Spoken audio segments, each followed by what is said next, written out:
Hey everybody, it's Zach. Welcome back to the Heroverse, and guys, we are back in again with another stream, and today we're going to be talking Fantastic Four First Steps. Of course, this is going to be the spoiler talk. I just want to say thank you to everybody being patient. It's been very, very crazy, especially today. I wanted to do my gaming stream over on my gaming channel for Fortnite. Of course, as you all know, the Fantastic Four First Step skins got in the game. So I tried them out today. I mainly tried the Johnny one, but I got the whole bundle. So I was playing. I want to say that was around like 6 o'clock, 7 o'clock I was playing. I played a little bit, I think around 6, but then I went live from my PlayStation around 7. So that's what I was doing, and then I ate. And then I had to rush down here for the stream. But initially, I had the stream set for 7. But I did make a community post saying that it might not be up until about 8 or 9. Like I said, it was just a very, very crazy day. But I'm here and I'm ready to talk spoilers, of course, for Fantastic Four First Steps. I'm going to wait, kind of get everybody's... Guys, let me know your thoughts. Let me know if you guys have seen the movie. Which, if you're watching this stream, I would think you've seen the movie, or you just don't care and you don't care about spoilers. That's fine, and you're just here to kind of just chat. Maybe you haven't seen the movie yet. I appreciate you guys for being here. But yeah, I love this movie. I heard you saw the movie twice. I plan on seeing it 2 more times. I want to see it in IMAX. I want to see it in 3D. I really wish my theater was doing an IMAX 3D showing. It's a little bit of a shame that, as far as I know, they're not doing an IMAX 3D showing. But I want to see the movie at least in 3D, because I already saw it in Dolby. I already saw it in IMAX. I saw it IMAX yesterday, and you guys today just saw, hopefully, that I posted me and Troy's out of theater spoiler review for Fantastic Four, but from our perspective of seeing it in IMAX after we saw it in Dolby, and we talked about how it looked in Dolby in our non-spoiler that we did on Thursday. Yo, what's up, Roby? Nice to see you. Toy said the movie was really good. Yes, it was. What's up, Jan? How's it going? How are you? It's been a minute since I've seen you, Jan, so it's nice to see you in here. But yeah, guys, I am very, very excited to talk about it. Like I said, I want to see it at least 2 more times. I want to complete that 4. I might see it in 3D. I want to say sometime this week. While my sister goes to see Superman. I want to say this is the last week for that, but I could be wrong. But she wants to still see it. So she's going to be seeing that while I see Fantastic Four again, probably for the 4th time this upcoming week. Or the 3rd time this upcoming week, and then the 4th time will be probably the following week, if not maybe that weekend, if I can find, or get a trip going to go to a 4DX or something, like a 4DX experience. But I love this movie. This movie literally is about family. And it's funny when you hear that, because when you think about movies about family, you think of the Fast franchise, and they've overdid it. The whole it's beyond that. And they pretty much have powers in the Fast franchise at this point for what they've been able to do. But this is the right type of family superhero, environment where, this movie is about family, and I love it. It's family first action and, spectacle later. And I love that about this movie so much, that this movie is a family movie. I'm so glad this movie got an 88 on Rotten Tomatoes. I think right now it's at a 90 on Rotten Tomatoes, I believe. And it deserves it. It very much deserves the 90 Rotten Tomato fresh score, because it's phenomenal, this movie. Marvel hit it off this year with movies, back-to-back bangers. Besides Captain America: Brave New World, that was didn't go so well, but they came back with back-to-back bangers, and especially one to end off Phase 5, and then one to start Phase 6 on a good note, on a great note. Not even just a good note, and the future is very bright for where we're going and what they are setting up, especially what the Russos are setting up, because 2 of the post-credit scenes, the one that they did in Thunderbolts and the one that they did here, was directed by the Russo brothers. So I think they're cooking something up beautifully here, and I'm seeing what they're trying to do, and I'm very, very happy with it. I'm very pumped. You said, bro, I'm too broke to see this movie. Well, I hope you can see it at some point. Hopefully it will be coming to Disney Plus in the next month or so. Maybe, I believe in the next month it'll probably be on Disney Plus to the next 2 months. But hopefully you can, go maybe on a matinee day and you can go see the movie, Jan. I really hope so. Marvel, you said it was great movie. It was a great movie, dude. I really was. Yeah, it was really really great. But so yeah, there are two post credits in this movie. One was like a cartoon. It was the cartoon for Fantastic Four that they did at the very very end. And then the big one, which I really want to just start off rip to talk about, because I feel like this is the thing I really want to talk about is Franklin and Sue are in the Baxter Building, and it's like jumps to 4 years later, and Sue gets Franklin another one of his favorite books, because Herbie's like, okay, I guess I don't know if like Sue said to Herbie, oh, not that one, let's do another one. I know that's his favorite, but let's try to go for this one today.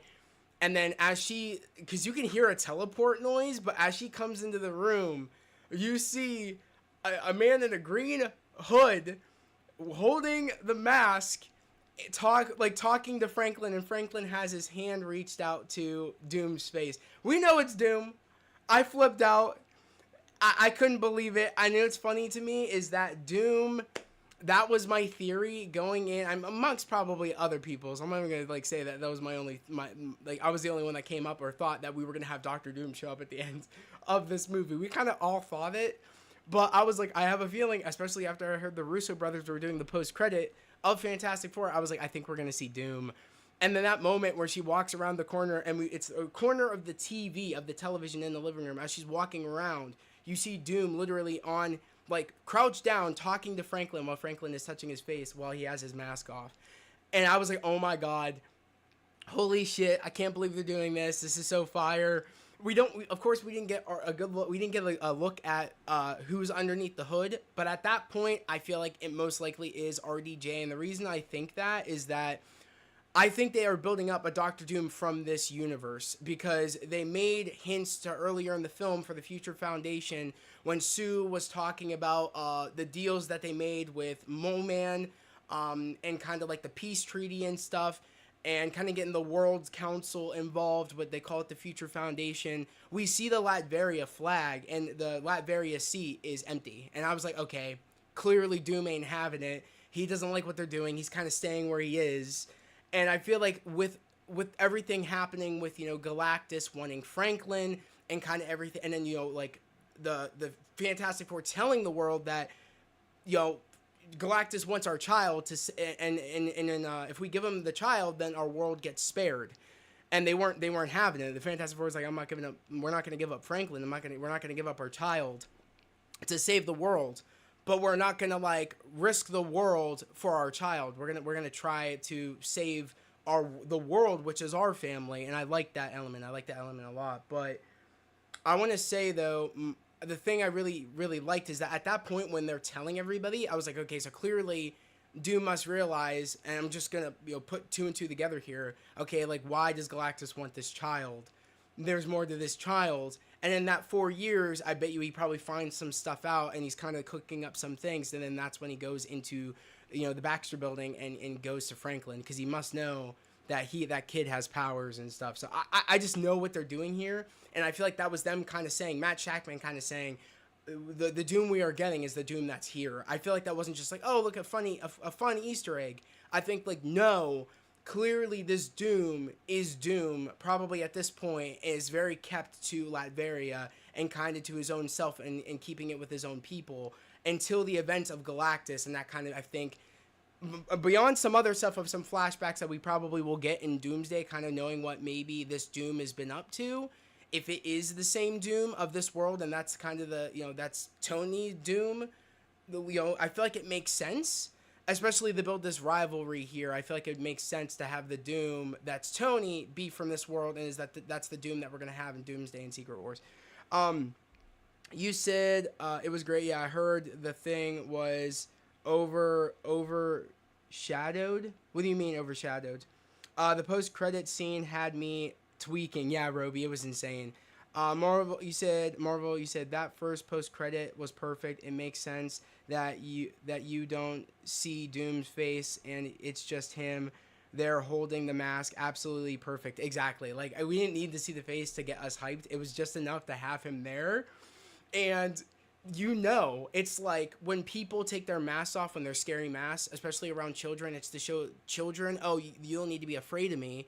You know what I mean? I'm just a normal person. I'm just a normal guy. In reality, that's not the case at all. But he just wants to show Franklin, you don't need to be scared. You don't need to be scared of me. Someone actually said that, Franklin is like healing Doom's face, and and then that's a way for them to then not have RDJ wearing the mask the entire time, is for Franklin to heal his face. And maybe we'll kind of get a lead up to that. Maybe that sequence before Sue comes back with the book to see kind of how like his face is until he turns to Sue and starts talking to Sue. That might be the first time they're going to have that encounter. Like, she's probably wondering, who the hell are you? Unless in those 4 years they've had run-ins with Doom before, or maybe prior, which I don't know.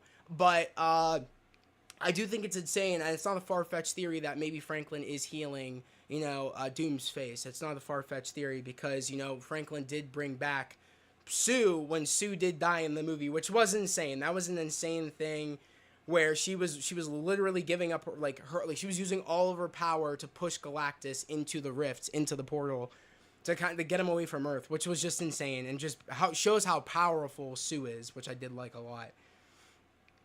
You said, hey everyone. You said good, Bethany. Hi, Bethany. Okay, cool.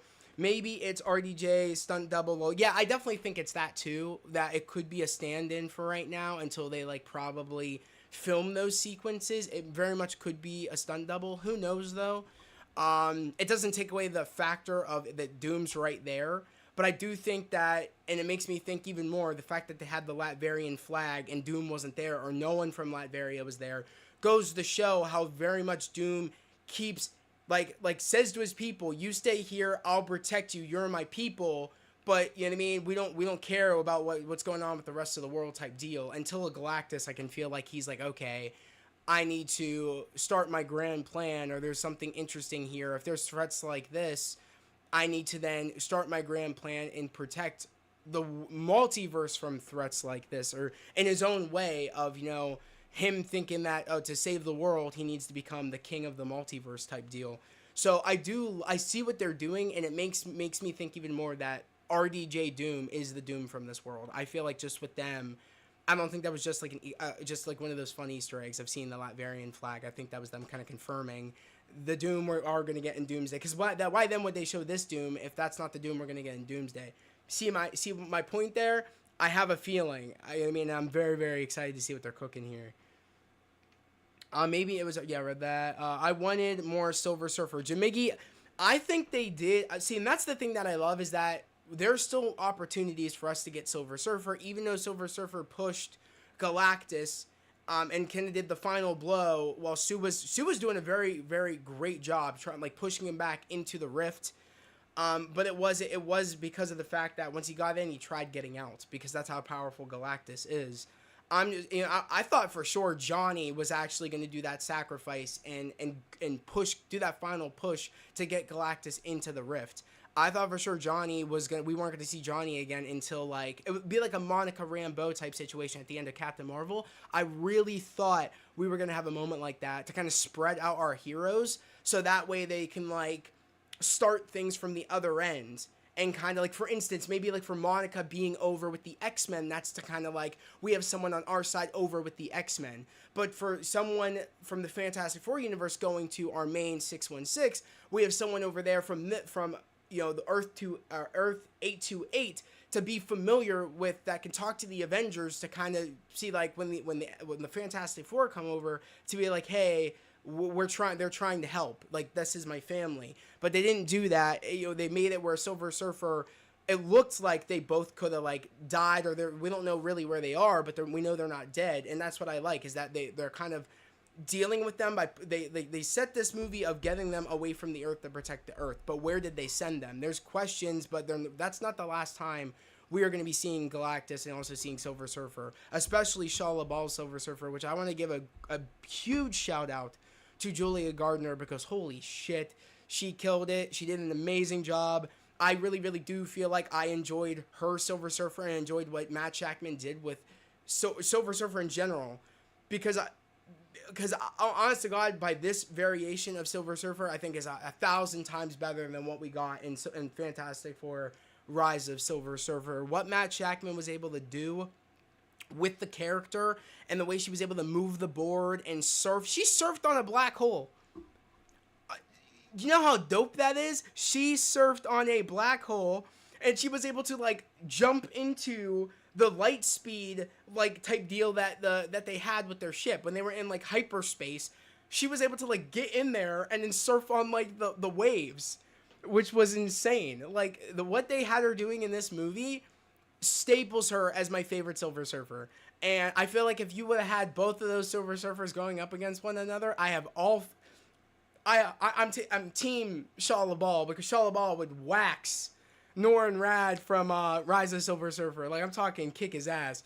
Not to say he didn't do some cool shit. She did cooler shit. She was nice with it. She had aura, and I loved it. I loved every moment of it. And Julia Gardner, like I said, she's great. You know what I mean? I wasn't too familiar with her work besides one project she did on Netflix. I can't remember what it was called, but she definitely is a huge star in the making. And I know she's in a horror movie coming out with Josh Brolin. I believe I think it's next month that movie comes out, I believe, or it's sometime this month. But regardless, like she's literally a star in the making, and I can't wait to see more of her. You said it was a little short. Okay, let me read a little bit up. I wanted more. Yeah, there's rumors. There will be an explanation for why Victor will look like Tony. Yeah, I heard. It apparently has something to do with the snap. I heard Tony snapping. At least that's what I've been hearing. What do you think the reason is? Apparently, it's due to the snap. I don't know really what Russos are doing, but they said it's going to involve the snap. So we're about to find out, honestly. Jimmy, you said it was a little too short. I thought it was perfect runtime. I think, it was about 2 hours? It felt like 2 hours. It didn't feel too short. Where do you think Galactus went? I think he went to our Earth 616. I just feel like our world, our space is vast. So who knows when we'll see him? We might see him as soon as Doomsday or Secret Wars. Who knows? I have a feeling we're going to see him a lot sooner than we think. I think we might honestly see him in like a Secret Wars, or like I think we might see him sooner than we think, to be honest. Same with Silver Surfer. Roby said, what if the Doom found out about multiverse and saw other universes where the Fantastic Four beat him again and again, and he starts to grow his hatred towards this universe version of them? Yeah, maybe. Who knows? I mean, honestly, anything goes. I really do feel like this is the first time that Sue is going to lay eyes on that person. If not, maybe there's history there between Doom and or Victor and Reed. Maybe there's already history there, and maybe we think from the perspective of when she's like, she kind of seems like, who the hell are you? You're a threat. How did you get in here? Maybe when he turns around, she'll be like, Victor? Maybe, and then we'll kind of maybe get like a flashback or get some like kind of like XP explanation of kind of, seeing like how they know him. But I'm interested to see what they're gonna do though. I know that they're cooking up something crazy though. You said wish Johnny Storm was the Playboy. Jan, I'm glad he wasn't. I love this iteration of Johnny Storm. I'm gonna be honest. I think this Johnny Storm, was it Human Torch, is better than Chris Evans' Human Torch. I feel like they nailed it. It feels more accurate to the comics than what Chris Evans did. I hate to say it, Chris Evans, for what he did with Human Torch, was very one note. Not to say I didn't love what he did. I grew up with those films, but this felt like there was more layers to Johnny. He wasn't just like some playboy, kind of like some playboy hothead. It's like, no, he actually was smart and showed Reed and Ben and Sue that he was smart to decrypt the code of Shia LaBeouf's language from our homeworld. When he was able to decrypt it while Reed was busy trying to figure out with getting a lever with Archimedes' lever of trying to like find a way to get Galactus away from the Earth. Like, give me something and then I can then deal with this problem. I just need a lever so then I can figure out the Galactus problem. And you know what I mean? Because once they find the lever, they can then find a way to get rid of Galactus. So while Reed was doing that, Johnny was too busy being like, okay, like what I've heard this language before, and they were sleeping on him, thinking like, oh, you found a woman, and it's a naked space woman. You know what I mean? Oh, it's just Johnny being Johnny. It's like, no, he's like, there's a connection here. We've heard this before. We've recorded this language before, and that's the same language Silver Surfer spoke to me before she like pushed me off her board. Like I love that. I thought that was cool. You said, what if, yeah, okay, read that, you read that. You said, Marvel, I gotta say, too, the whole cast was incredible, and Pedro Pascal really surprised me. I actually thought he was even better than, Oren, Groft. Yeah, same.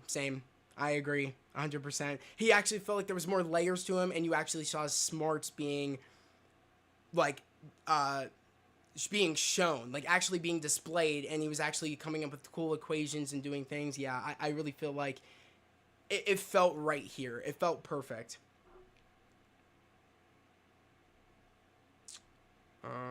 Yeah, read that. He blew me away with how good of a read he was. Same. I agree, Marvel, 100%. You said, I feel like Galactus going to kill Silver Surfer. Probably. You know what I mean? I feel like Silver Surfer, if she still even has her powers, who knows? I would assume she still does, though. Terrell, you said she surfed on the black hole and Johnny's fire, too. Yeah. Both fire. Yeah. I heard that the deleted 20 minutes of the movie, I think they should have kept it. The movie moved really quickly. I heard they deleted 20 minutes of the movie. I think they should have kept it. The movie moved really quickly. I enjoyed it though. I like how we were like moving quickly in the film, and it didn't feel like they were dragging on. There must have been a reason that they took out those 20 minutes, to be honest. Terrell, you said Shala did a good job in the movie. I think they definitely saving Norrin Rad for the main MCU timeline. I agree. I think Norrin Rad is somewhere here already. Or maybe he doesn't have his powers yet. But maybe that will be Galactus' new Herald. Maybe maybe Shala Ball isn't there whenever they kind of went where they went. And I do think they're in our Earth 616 somewhere. I feel like he's going to need a new Herald probably, and he's going to go find Norrin Rad. Maybe like he'll come across someone, and the dude will be named Norrin Rad, and that will be Norrin Rad. Who knows? Interesting. I can see it revolving the snap. Yeah, exactly. I could see it too. Jan, you said, do you think Doctor Doom is pulling the Reverse Flash where he's switch faces with a likable person? I don't think so like that. I just happen to think that he looks like Tony, and I feel like once they get to our Earth 616, all of our characters are going to be like, what? And I feel like he's going to play with that factor of, oh, I heard there's someone that looks like me over here, and someone that was very, very trusted and really, really, reliable and stuff. And I feel like I can use that to my advantage of getting tech and getting access to things and getting people to help me, with my journey of taking over the multiverse. I feel like he can manipulate a lot of people looking like Tony. And I feel like they're really going to have fun with that. And I feel like that when Peter sees Doctor Doom, and then when that mask gets taken off, he's going to be like, Mr. Stark, and he's going to be like, no way, like what? I feel like it's going to mess with his head. And I have a feeling that you never know if he's playing that nice card Doom to get the strong people to help him using Tony's face. I feel like he could have a real powerhouse of a team if he plays his cards right and kind of gets them and manipulates people using Tony's face, using the likeness to kind of help him get what he wants. I mean, they could really play with this in the story. Honestly, I honestly think the Fantastic Four get to the regular Marvel Earth because they're chasing Doom. Probably. I heard that someone thinks that, Doom does take Franklin, and that's just them coming to like different universes to find where Doom went, because we don't know how he got into the Baxter building. He could have teleported. He could have went through a time door. Who knows, from the TVA? Who knows what kind of abilities he has? Who knows? Or he could have opened up a sparkle circle. Who knows? But all I know though is that they might be looking for Franklin. Maybe they can't find him. Maybe Doom takes Franklin. We'll have to wait and see. Chris Evans' Johnny Storm was a product. Was a product for its time, and exactly. And at the time it was good, but times have changed, and these characters that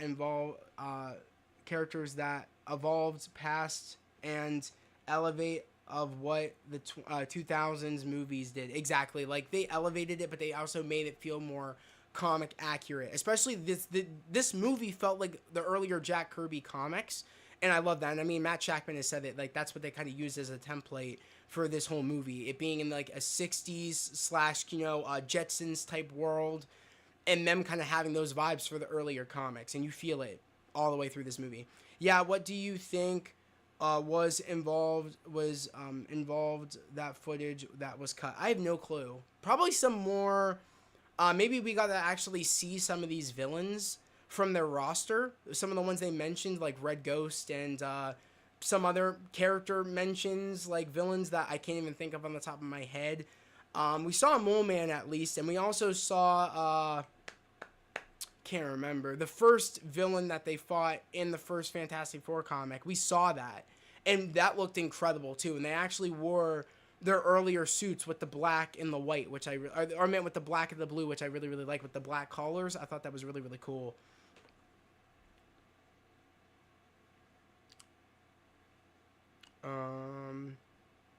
I heard it had something to do with Red Ghost or something. Yeah, that's why. Yeah, that's what I just said. Yeah, like Red Ghost, Roby. I think it had something to do with Red Ghost and a lot of the other villains that were named in this movie, like via their name drops.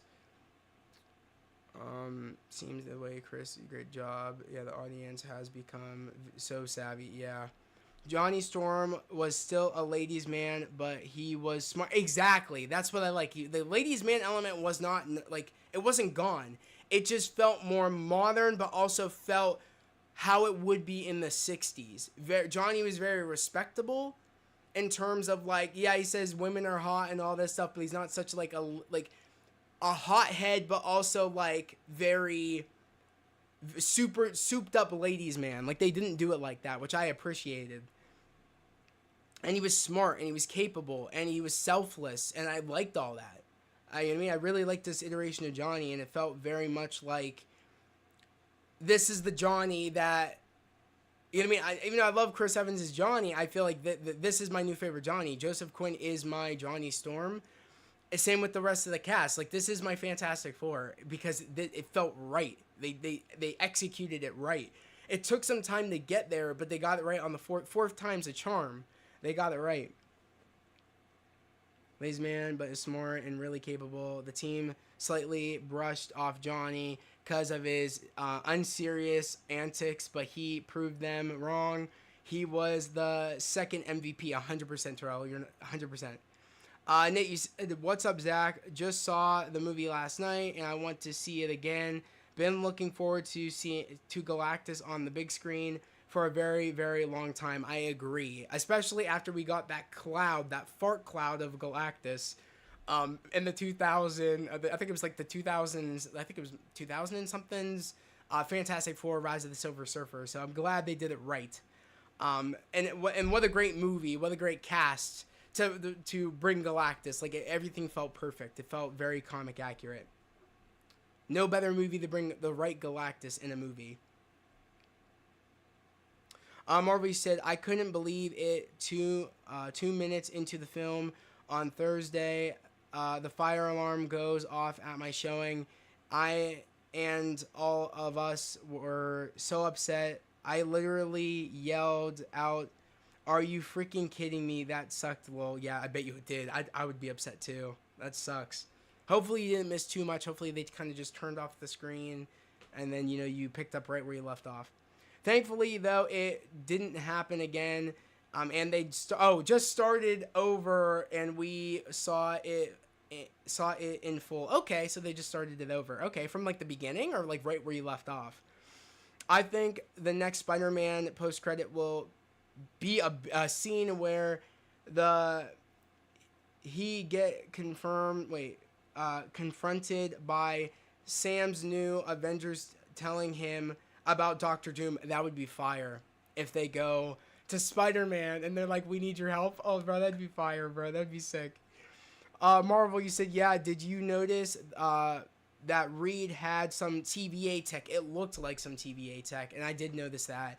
I just don't know if it's like actually TVA tech. It's very inspired, but I don't know if it's the same stuff. But like the way the screens were like shaped was very TVA, the circular and everything. It felt very much like the TVA stuff. Yeah.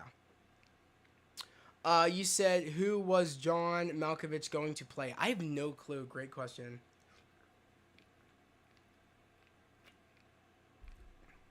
Maybe. I think he was supposed to play Red Ghost.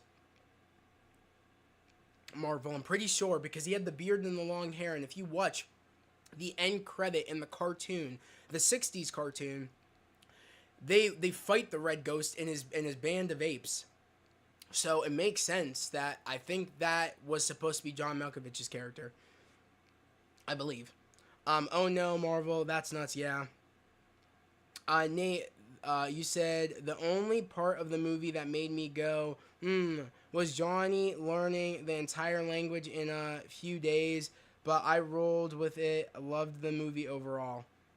Well, I don't think it was just in the span of a few days. I think as Galactus kept passing planets, and mind you, it took them, I think, a month to get back.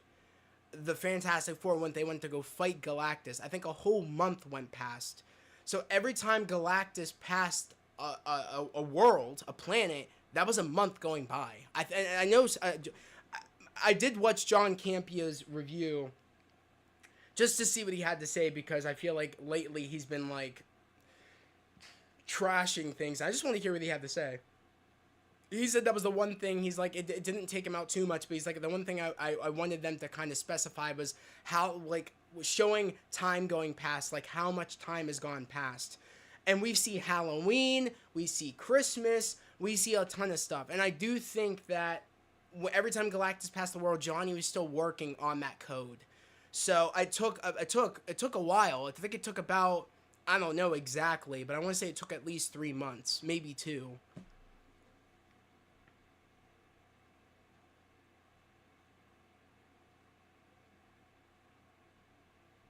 Someone suggested that Peter Parker in our universe is our anchor being, and Doom kills him. Interesting. That would be very interesting. I did hear that Peter Parker could be our anchor being. Yeah, Nate did figure that out fast, lol. Yeah.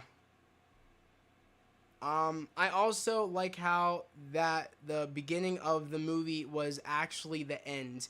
You know what is funny to me is that the beginning of the movie, I don't think was the end. I think because they went off the elevator after they kind of did a recap, and the way they were doing like a recap is like them celebrating the Fantastic Four, the years of them helping out, and that's why they're like, "Thank you, Fantastic Four." And then they get off the elevator, and we see them without the baby. So they're doing another, because I think I can't remember how long goes past after the movie ends. I think like maybe like it's right after the events of the movie, after they defeat Galactus, then they get appreciated again. But this time they're with the baby, and and then the host is calling them the Fantastic Five. So I thought it was like the beginning of the movie was the end of the movie, but it actually isn't, because the baby's not there, and there is no mention of the Fantastic Five. And they get right off the elevator, and they were just talking about how they were at that talk show. They were just saying how they were there, and and then we see Herbie making dinner and that whole sequence. So that's right after the beginning of the movie of them recapping all the years that the Fantastic Four has been helping this world, and you know what I mean, and being their heroes, which I liked that we got like the origin and got the history of the Fantastic Four in the beginning of the movie. It was very clever to put that at the talk show, and kind of everybody saying thank you, and they're kind of doing a recap of all the things the Fantastic Four has done, whether it be them going up in space, just being explorers, trying to explore space, and then them getting hit with the cosmic rays, and then they came back forever changed. We got that whole speech, and we got like a whole like plethora of footage of all the things they've done, and they had their early iterations of the suit, and then they had their final iteration of the suit. When the curtains open and they have like these suits you see here on the screen. But I did think that it was the beginning, the end of the movie too. I did think that too. Marvel, you said from the beginning we had to see the Avatar trailer again, and then it started. Okay, the Avatar trailer looked good. I don't want to talk too much, but like it looked really good. I cannot wait for that third Avatar film. Everyone, don't forget to drop Zach a like on this video. Thank you, Nate. I really, really appreciate you. Been watching his channel back when there was only three people here. Keep up the hard work, brother. Thank you so much, Nate. I really, really appreciate it. Very, very kind words. And I'm glad that you've been here a part of this journey where I only have like 3 people here. Like it's insane to just see how much the channel has grown and how much it keeps growing. And the grind never stops. Never gonna stop. You know what I mean? This is my dream. It's always been my dream to make content, to do YouTube. And one of my big milestones is still to get to a red carpet. So hopefully in the next couple of Marvel movies, I can get to that red carpet. I hope so. It's a dream of mine. Remember when we went to the movies and they sent us to the wrong theater? And this was before assigned seats? Yes. Yes. Yeah, I noticed that. I think that was him in the second post-credit. Yeah, I think it was too. I think it was John Malkovich. I definitely think so. Lawrence. Or, Marvel. You said Red Ghost's voice was still in the post-credit.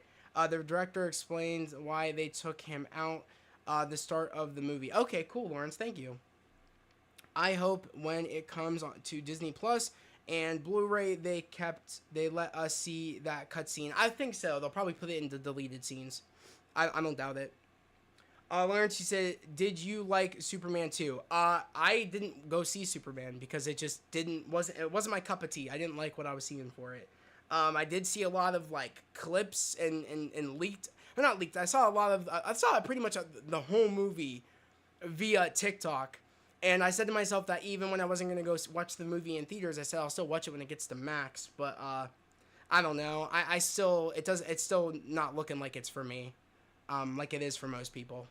It's just too campy. I don't like it. I just don't. Superman 2025 or Fantastic Four? Oh, Fantastic Four. Superman doesn't even come close. And I've seen a lot of sequences from Superman. Yeah, the Avatar trailer looked great. I think so. I mean, even a month or two, I have learned 5 languages, and really learning, and finally learning Spanish now, a little late, being in America, where it's common, but still for a guy like Johnny, 1 or 2 months seems iffy low. I mean, don't think too much about it. Johnny's not stupid. You know what I mean? Like, think about it. He's an astronaut. He's not, you know what I mean? He's not stupid. Like, he can figure things out. Like, he's not stupid. If he's smart enough to do space stuff, I think he's smart enough to kind of, like, catch up on, you know what I mean? Notice when something sounds the same and has, like, actual records to decrypt stuff. You know what I mean? Like, this Johnny was no scrub. You know what I mean? Like, he was very, very smart. You said Fantastic Four was way better than Superman, in my opinion. I feel the same way.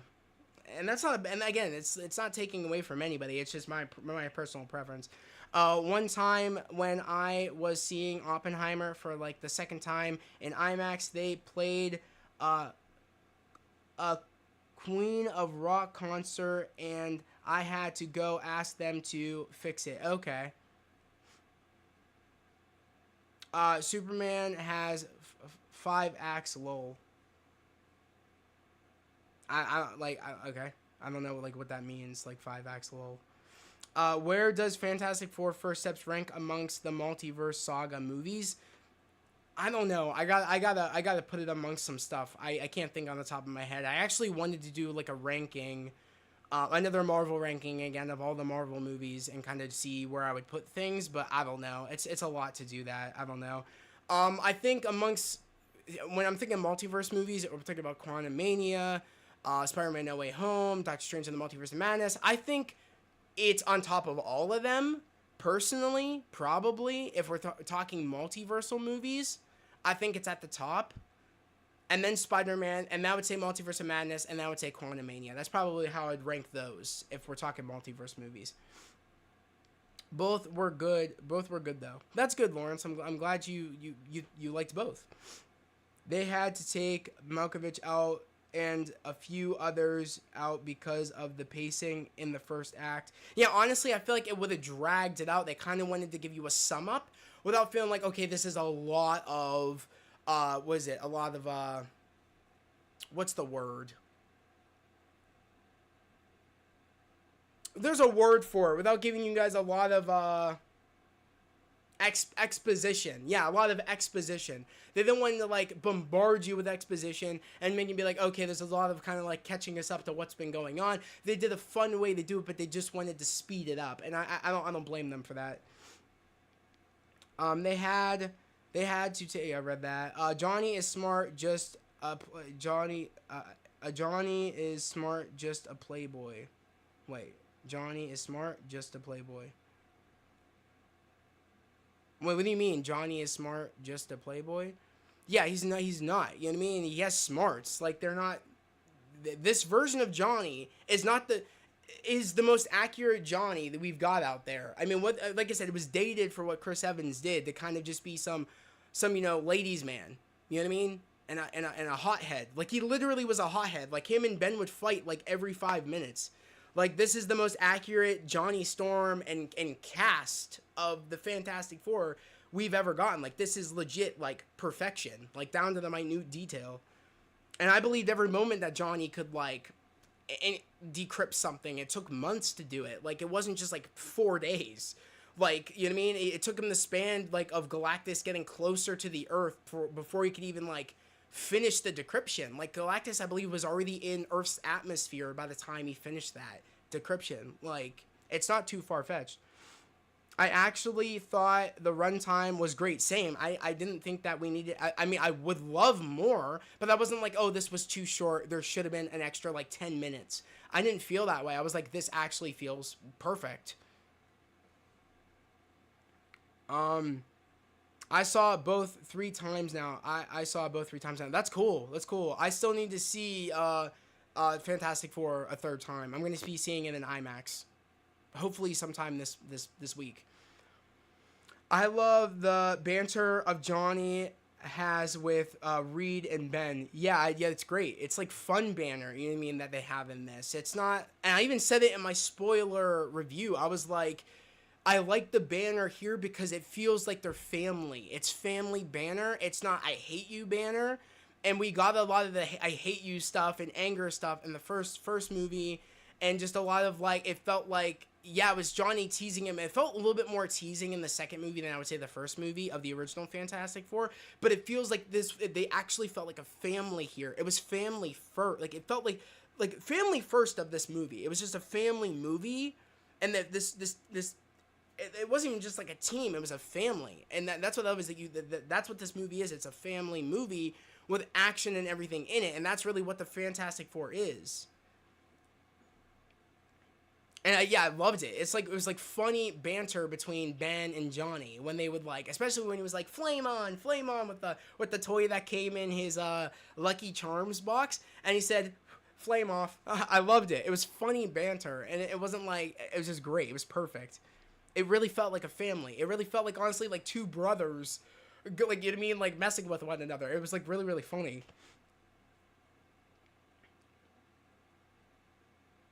You said, Marvel, you said, I can't wait to get Thunderbolts on 4K next week. Same. I'm very, very excited.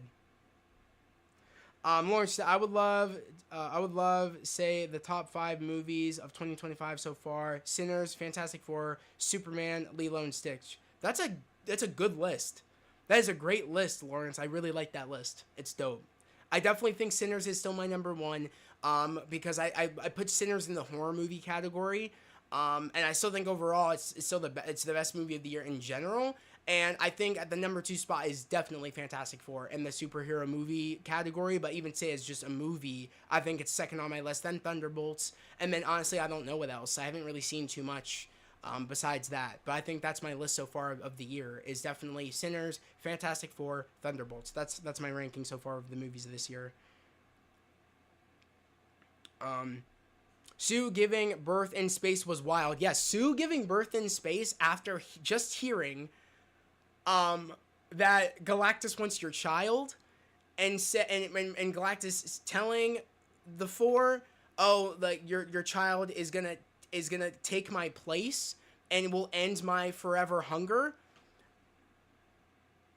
Like, what the, like, could you imagine? Like, you're going up there to protect the world from this Galactus, and you find out this Galactus wants your child. This big threat that you're already thinking when you see him, how are we going to stop him? He wants my child. Why does he want my child? He knows stuff that we don't know. He thinks he knows our child and what our child's going to become, and he's going to become this and this evil person is saying he's going to become this all evil being that's going to take my place, eating worlds and destroying worlds and shit. It's kind of like, how do you take that? And the fact that she gave birth while they were escaping that planet, or escaping Galactus' ship and escaping Silver Surfer, that whole chase sequence, that whole set piece was insane. And I love the practical sets in this movie. The practical sets in this movie are just awesome. I love that they actually made the inner parts of the spaceship. They actually made a miniature of the actual, like, ship. And they actually they made the New York backlot. They made Times Square. They actually made that where Silver Surfer comes down. They made a lot of this stuff. They made miniatures of just the city, of the building. They actually had rooms in the Baxter building. They did all of that. It was all practical stuff, and they're actually reusing those sets for Avengers Doomsday, which is really, really cool. Which makes me feel like even more that the Doom we see at the end here is Tony Stark Doom. I feel like it's even more confirms that for me. IMAX is the way to go. You said, with how big Galactus is. Yeah, I definitely think so. IMAX is definitely the way to go to see the movie. Even I thought it would look really great in Dolby too.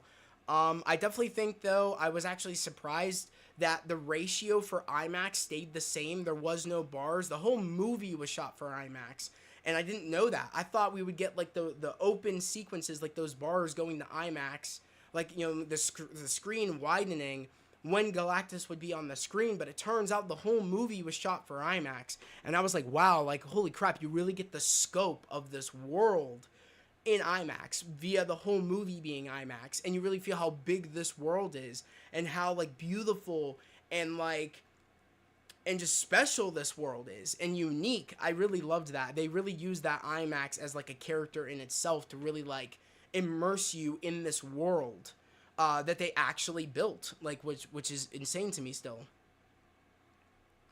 You said, I haven't seen Sinners yet. Marvel, it's really good. It's actually on HBO Max if you got it too.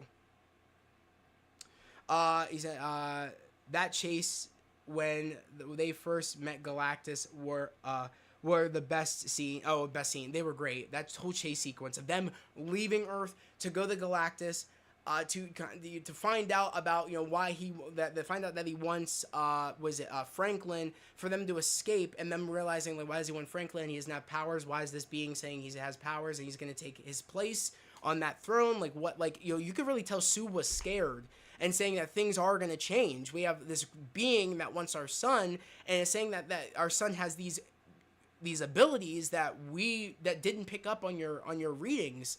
Like, and that was scary for her. The unknown was scary. I mean, they kind of had an idea, like, oh, nothing's going to change. We're just having a baby. Like, we're still going to be the Fantastic Four. We're still going to fight our everyday villains, but, like, nothing is going to change. Our family is growing. Little do you know that this big godlike entity wants your child.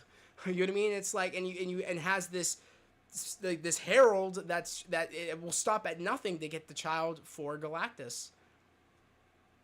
It's just a lot that Sue had to deal with. I actually felt Sue's emotion when she's like, you don't know that. Like, you don't know that everything's gonna be okay and things won't change. Like, everything is gonna change. And that was sad because she told Reed that nothing's gonna change.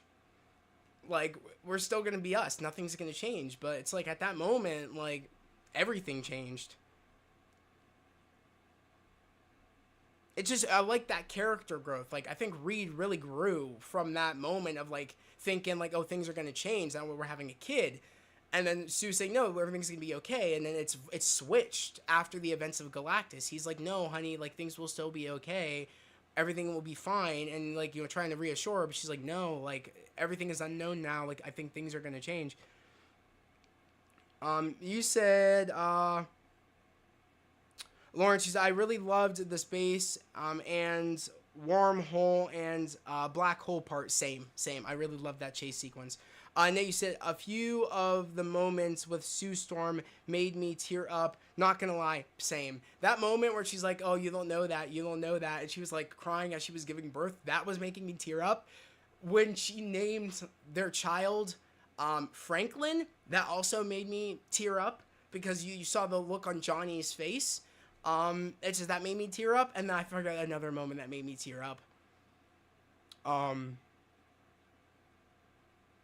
I think it was when she told everybody that, like, I won't give up my child for this world, but I won't give up this world for my child. Bars one, bro. Who was in the writer's room cooking up bars between the Silver Surfer and cooking up bars with Sue Storm? Bars. We had some strong, sexy, badass women in this movie, bro. I'm not even gonna, like, facts. No doubt about it. They cooked with that speech that she had. It brought me to tears, especially when you saw that girl when she said, "But I won't sacrifice my son for this world. We are a family." And you pan to that, like, one girl out in the audience that was just, you know, like was it like an extra? Brought me to tears. I was like, peak. You said, Lawrence, yes, Sinners is unlike anything else. A great win for original work. Facts. I mean, I didn't expect anything less from Ryan Coogler, to be honest. Marvel, you said, I would say the top 5 movies of the year for me. Mission Impossible 8 as number 1. 2, Fantastic Four. 3, Jurassic World. 4, F1. And then 5, Thunderbolts. Dope listing. I like your listing. That's cool. Nate, you said, what are your thoughts on Galactus being teleported away from his ship and no way to consume planets because his ship breaks the planets down? Yeah, and he fed through the tubes he connected to his back. Nate, I don't know what's gonna happen. I really don't know what's gonna happen to Galactus. I don't know what's gonna happen to Silver Surfer. Is the fact of Galactus not eating planets and then having the power, like having those abilities that also gave, you know, Silver Surfer her abilities. Who knows what that means? Who knows if she'll still have those powers, or Galactus being this all-powerful being without being able to eat planets? Who knows? I don't know what's gonna happen. I really don't. I am excited though, because I do feel like we're gonna see them sooner than we think. Lawrence, you said Matt Shakman gave us one of the best Marvel TV shows and movies. Facts. I think right after Loki is WandaVision for me, technically. I would say personally, because I think of all the great Disney Plus shows we've had, but I was thinking about the most recent ones, and I feel like Loki's always at the number 1 spot for me. But I think WandaVision is at that number 2 spot, because when I think of the perfect Disney Plus shows we've gotten, it's definitely Loki, WandaVision, in my personal opinion, Ironheart, and of course, you know, some other mentions, Moon Knight, like some stuff like that. I think are the stronger ones that Marvel has done with Disney Plus. And I would say Hawkeye's on that list as well, of like some of the stronger candidates. But yeah, definitely WandaVision's at that number 2 spot. Like, Matt Shakman just goes to keep showing that he is the person, really is the right person that really loves comics. Like, I feel like he has such a strong presence in Marvel, and I really feel like Kevin Feige knows that, and I feel like we'll see more from him in the future with future movies. Um, Lauren, she said, I love that they didn't overuse the CGI. Only bad CGI was the baby. The baby, there's some moments with the baby was CGI. It didn't take me out because it wasn't too noticeable. I would say the only noticeable part for me was the very end as the baby wanted to like go on Sue and it was crying for Sue, crying for, Franklin was crying for his mom. And it looked a bit CGI when Reed was trying to put the baby on Sue, but when the baby was on Sue, it didn't look CGI'd. So it didn't. I hate this idea that people think that you could just have a baby, a real baby, on set the entire time. The baby won't be able to. You do realize it's a baby. Like you can't control a baby's like whether it's gonna cry or not or do whatever. Like you can only use a real baby for a certain amount of sequences before you're like, okay, we can't use the baby anymore. So like people don't get that. I heard someone complaining as I was walking out of the first viewing. So, and then the girl was like, oh, that baby was so cute. And the dude's like, what, the CGI baby? And I was about to say, bro, you're kidding me, right? Like, that really? Like, you're really gonna make like a big deal about that? I was about to say, bro, our society is cooked if we can't even like understand why they have to use CGI for some babies. Like we're cooked. We're cooked. I was like, if I have to explain that to that man, if I had to explain that to him, I should have been like, never come back, never come back. I would have been lock the doors down. Don't let this man back in.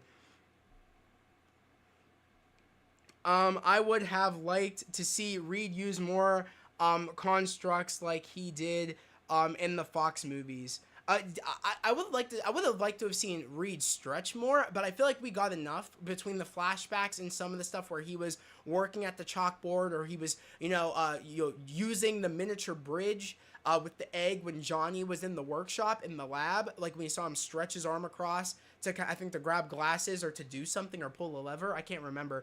But I think we're going to see a lot more stretching going into Doomsday or Secret Wars. I think we'll see him stretch more. At least that's what I think. And in future projects. Like how Reed was in Act 1. I like how Reed was in Act 1 throughout the whole space scene. Is where I would really liked Reed. He led the team perfectly while Sue was... Sorry, guys. This is kind of like moving around.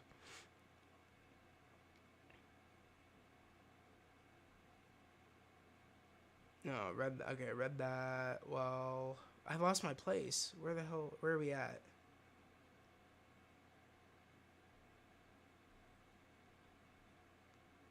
Okay, read that. Oh, yeah, right here. Where I really liked it, team perfectly while Sue was forcibly going into labor thanks to Galactus. Yeah, I liked how he was leading the team, saying, guys, everybody get back to the ship, this, that, yeah, and kind of still leading the team while, Sue was giving labor. I completely agree with you, Terrell, on that. I completely agree. Lauren, she said, Sue's power was great. I'm glad they didn't make her have nosebleeds like every 5 minutes. Yeah, I really, nosebleeds. I really, and really showed she is the most powerful member. Exactly. I do like that too. I was so glad that she didn't have nosebleeds like every 5 minutes. Okay, read that. You said, yeah, I heard it got on HBO recently. Yes, it did. Marvel, you said, yeah, the stakes in this movie, in my opinion, were some of the highest there's been in Marvel in a long time. I agree. I really felt like, okay, how the hell are they going to do this? And the second that Silver Surfer was flying through the bridges, I was like, oh shit. I was like, oh my god. It scared me for a minute because I didn't know who was doing it. But she was booking it just to show how fast Silver Surfer was. I was like, wow. I was like, that's actually wild how fast she is. She's flying across the continent to get to these different, teleports to destroy them. I was like, wow. It would have worked too if she didn't fly through him. It would have worked.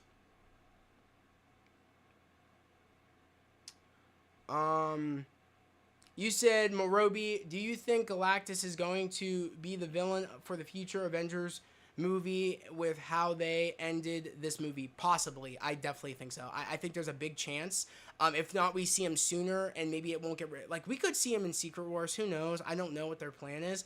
Or he could be a future threat that just he is somewhere in our vast universe where he could be anywhere and he could just show up at any point. Who knows what they're gonna do? But I'm excited to see him again. That's for sure. Jan, you said, do you see them? I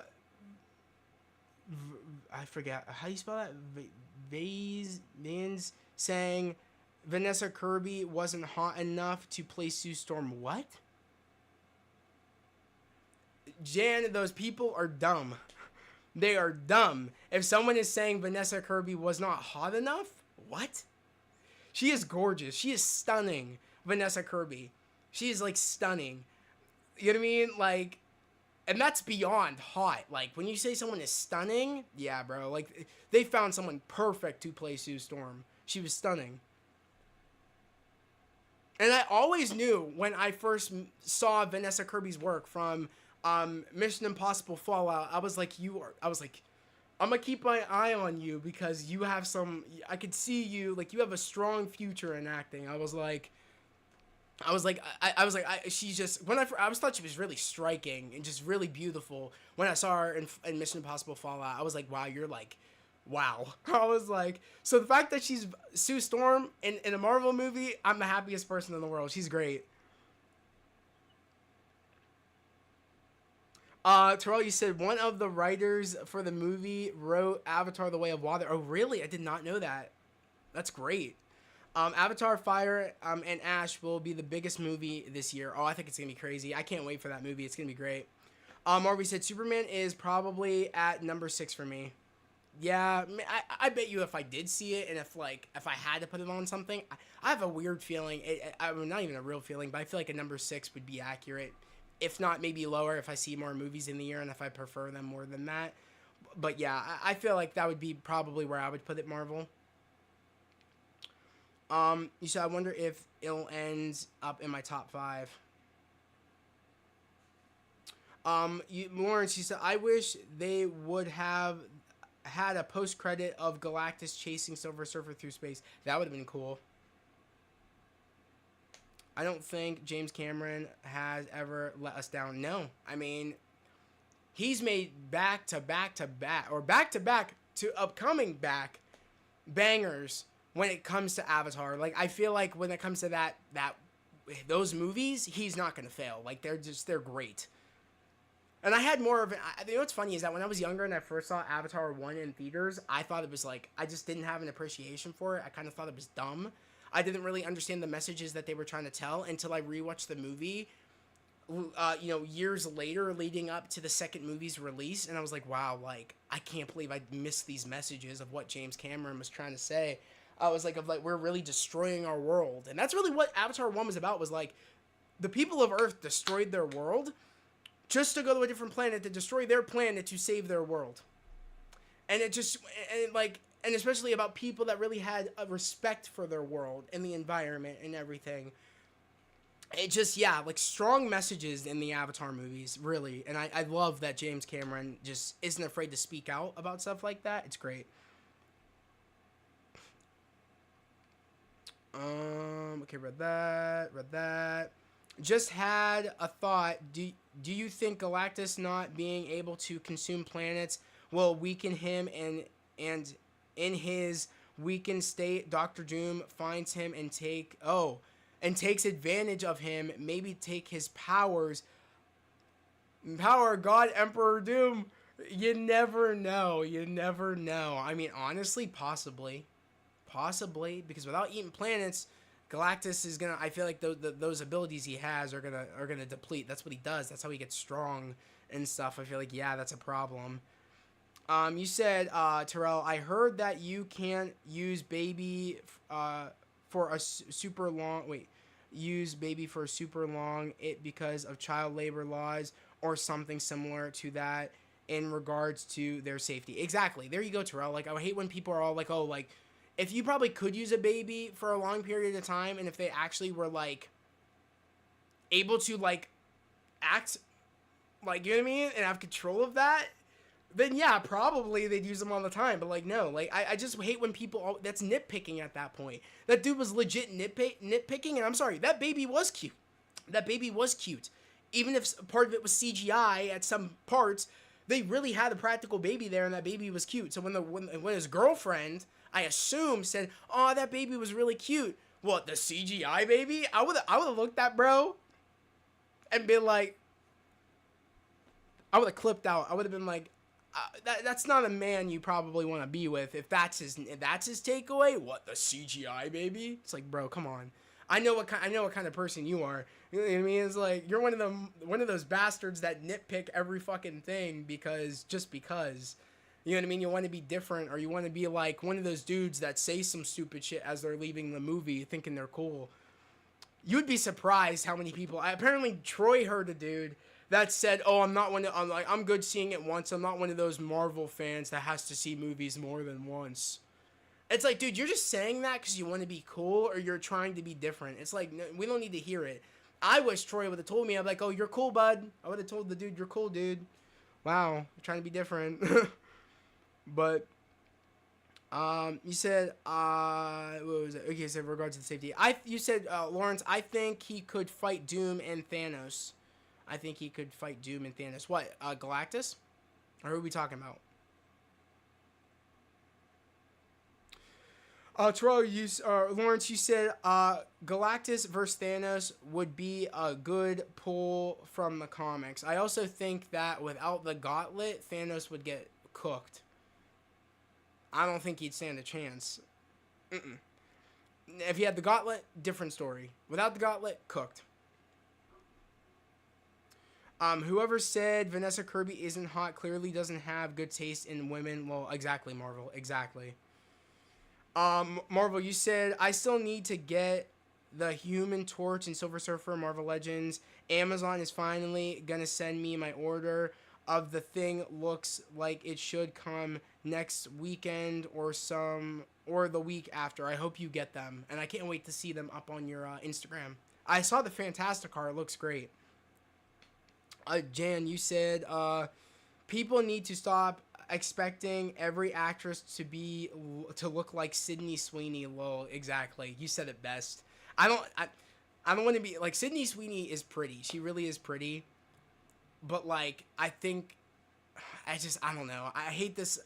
It's rude to say when someone's overhyped, but like, I think, and these are like, I don't even know. I don't want to say children, but like man babies. That's the best way to put it. Man babies are all like, oh, no one's hotter than Sydney Sweeney, or oh, no one's hotter than Margot Robbie. It's like, come on, bro. Like, what are we doing? Like, I also hate when we're like, there's a competition happening, because it's not very respectful, especially when we talk about women like that. I think it's really weird when people do that. Personally, I don't know why people do that. They're both very gorgeous women. And I don't understand why there's like a thing where people are like, oh, well, this person would have been hotter in the role. It's like, what are we doing? It's like, is this really where we're at? I try to ignore people when they do stupid shit like that, to be honest. You said Marvel, you said, I still need, yeah, read that, I'm sorry. People, you read that. Nate, you said, what would be cool? Doomsday opens with Fantastic Four looking through the universe and eventually end up in another universe and seeing the corpse of Galactus and Doom standing on top of him. Oh, bro, what the fuck? Nate, you're cooking. You're cooking. Oh my god, could you imagine? Could you imagine standing over the corpse? Thoughts would be rolling through my head of, oh shit. Like, That's wild, dude. You just came up with that. That would actually be crazy. Fingers crossed for a badass Silver Surfer special presentation that shows the planet Zenla, and Norrin, Arad, and Shalabal would be dope. Yeah, it would be dope. Because I have a feeling if they're going with the comics, Norrin Rad is on that planet, and I was kind of hoping in the flashback sequences we would have got like Norrin and Shala being married, being with each other. They have their child or whatever, or if they have a child, I don't even know. Galactus comes down and he's about to be like, take me, and she's like, no, take me. And then like she goes up, becomes the surfer, and Norrin Rad is there. That would have been cool in this kind of alternate universe where she becomes the surfer and he doesn't become the surfer, like a what if type deal. But in our universe, we have a Norrin Rad out there, and then maybe the Galactus coming over here then could actually make that Norrin Rad of our universe the Herald. That would be dope. I kind of was hoping for something like that, but it didn't happen, which I'm okay with. Because I know we'll get Norrin Rad at some point. Like I didn't care who was going to be. I actually prefer that they went with Shala Ball instead of Norrin Rad as the surfer for this movie. I like how they made things different. You know what I mean? And they used the idea of the multiverse, of this different world, of this 828 where there's this Fantastic Four, and on this in this universe we have Galactus choosing Shala Ball as his herald. I really really like that.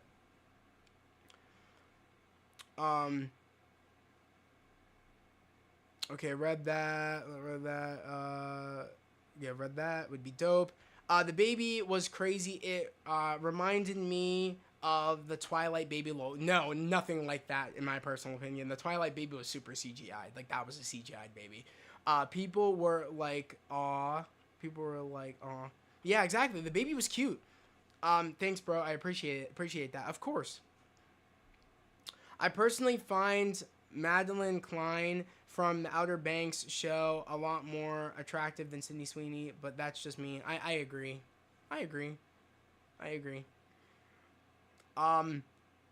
They're both attractive women, but yeah, I know what you're saying though. Lawrence, you said it is about acting ability for Sue. Jessica Alba was hot, but her acting in that movie was not good. You said it.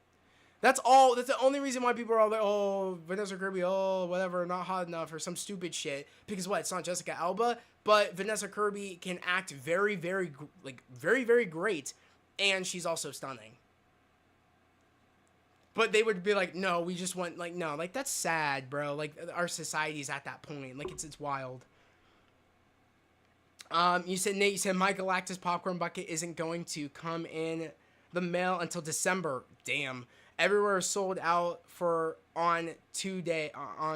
Yeah, they've been sold out pretty much everywhere. Roby said people aren't happy with anything these days. Roby, you said it. That's why I'm positive here, because I'm even, and again, and you guys heard this, even if I don't like a project, I always can, especially when it comes to movies and things, I look at it as the comics of like, okay, this isn't for me, that's fine. You know what I mean? It's so different than picking up a comic, checking out a comic if this is the first time are wanting to know about the character and you're like, okay, this actually isn't for me. I gave it a shot. It's not for me, but other people might like it. Nowadays, if someone likes something that someone else doesn't like, someone will legit go out of their way and hate on that thing that someone is liking just because. I don't get why people do that. It's okay to not have something that's not for you. You know what I mean? Without people trying to be like, no, bro, like, you're wrong, or you should like it. Or, like, I don't like when people are like that. For me, from what I've been seeing for Superman, it's not for me. If you guys like it, that's great. I love that for you. That's phenomenal. But I wouldn't be like, oh, what the... you know what I mean? Like, and that's why you'll never have me like that. I don't, it doesn't make sense to me. For instance, I had a dude come on my community tab when I said it's Fantastic Four tomorrow, or it's Fantastic Four day, and someone said, oh, it's going to be complete shit. And I was like, either A, you're a subscriber of mine, or B, you found my channel and you just went out of your way just to hate on something I was excited for. Why you do that? I don't know. Yeah, facts. Actually, Jessica was just eye candy for that movie. Yeah. Nate, you said, yeah, I could purchase multiple. They will be worth a lot in a few years. They broke what? Guinness World Record, or Guinness World Record for largest popcorn bucket. Doom bucket was 25, and now 160 online, $160 online. Oh shit. Okay. Damn. Marvel, you said I saw a lot of people with the Galactus bucket on Thursday. Yeah, I saw maybe one person on at my AMC theater on opening night that had it, because they said that they didn't have too many because they got them like I think 2 weeks prior to the film's release. Because that's what Cinemark did. They had theirs 2 weeks prior before the movie, and I got mine, as you can see in the background here. But they did have the Herbie bucket, and I was gonna get the Herbie bucket, but that thing is $75. I was like, hell no, I'm not dropping another $80 on another bucket. Not happening. People are still calling this movie woke because Sue and Shallabal. Because of Sue and Shallabal. That's so stupid. Yeah, I completely agree. Terrell, that is so stupid. I hate when people. I feel like at this point, people will say anything is woke if it has a woman in it. That's what people go straight to straight to that. And I feel like people nowadays don't understand what that means. They're misusing that. They're misusing it. They're completely misusing it. They're dumb. They're keyboard warriors. That's what they are. That's as simple as that. That's the dumbest shit ever. They ask for years of comic book accuracy, but once they got it, it's all of a sudden woke now. Exactly. People are stupid.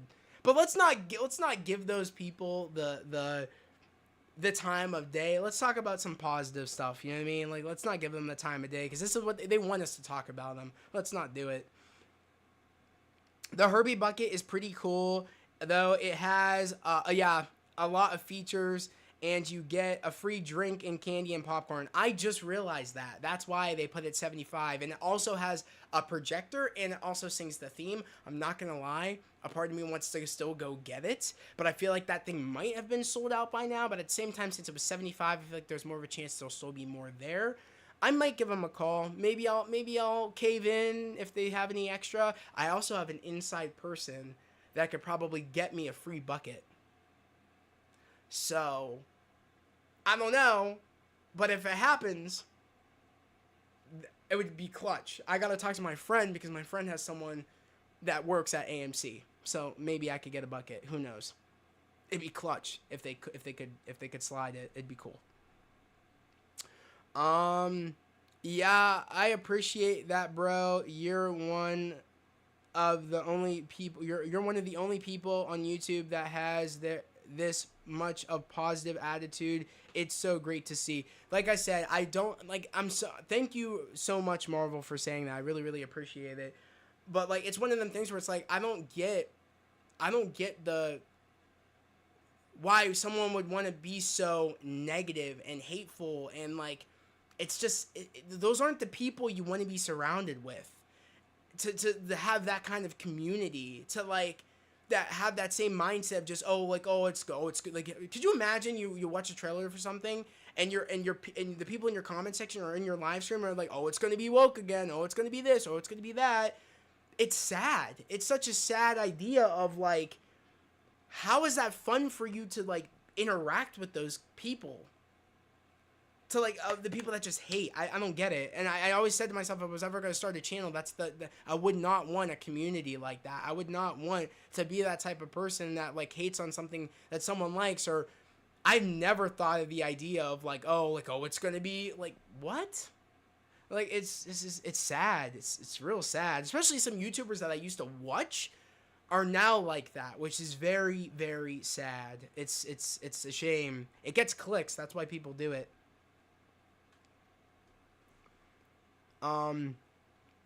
Yeah, read that. I say people like that. I say let people like that like what they like. I hate when people troll like that.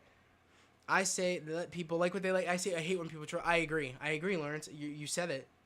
I don't get when people want to be like that. The Herbie bucket is pretty cool though. It has a lot of features for free. Read that. Okay, cool. Sorry guys, I'm just trying to make sure I read everything.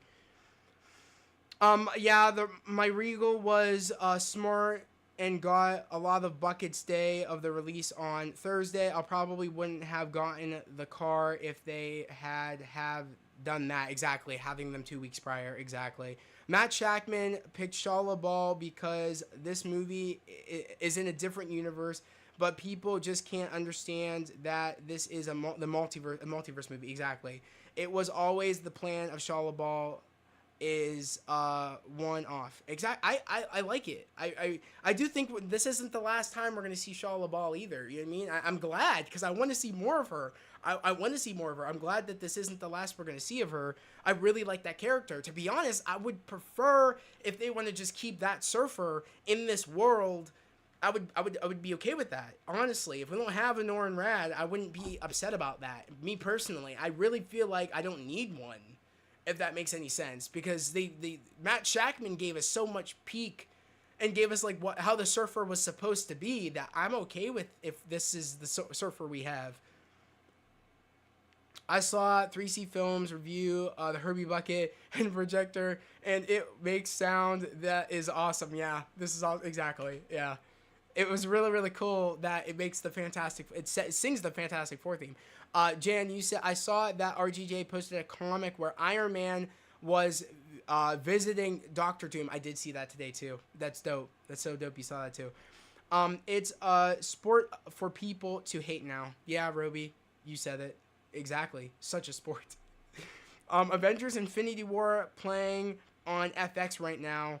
One of the best MCU films ever. 100%. 100% Marvel. I actually prefer Infinity War over Endgame. I know. My sister's like, what? Every time I say that. Because I love Infinity War. It's the idea of getting ready, them getting ready for Thanos, and them not realizing, oh shit, like he's here. I love that vibe. It's a vibe. It's just the getting ready for like this threat. It's a vibe like no other, and I feel like that's what Doomsday is gonna be. Like everybody's got to get ready. Like oh my god, like it gives me goosebumps. It's great. I love it. I love it. Off topic, but do you know who's coming back in the Punisher special? I know that was it Frank's friend is coming back. I can't remember his name on the top of my head, but Frank's friend is coming back in the Punisher special, and that's all I know. Personally, like that's all I know. Marvel doesn't like to repeat stories that Fox did. That's why they didn't use Norrin Radd. Exactly.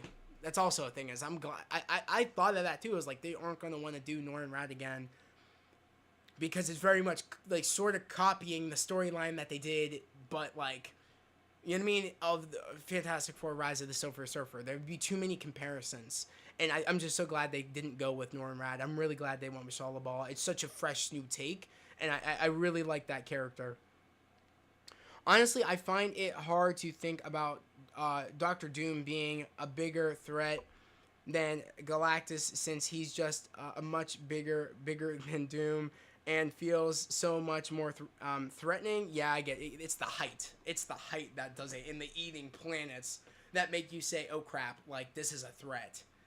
But I'm telling you, dude, when I saw that post-credit of Doom literally in front of Franklin, and Franklin's reaching out to Doom's face, and just the fear on Sue's face of going around the bend, around the television, to find some man is in our house, is in the Baxter building, and is near my son.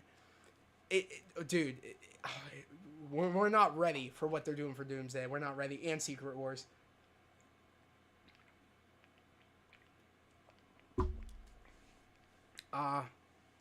Like, do we need Dark Phoenix again? I see people asking for it. I don't think I need it personally.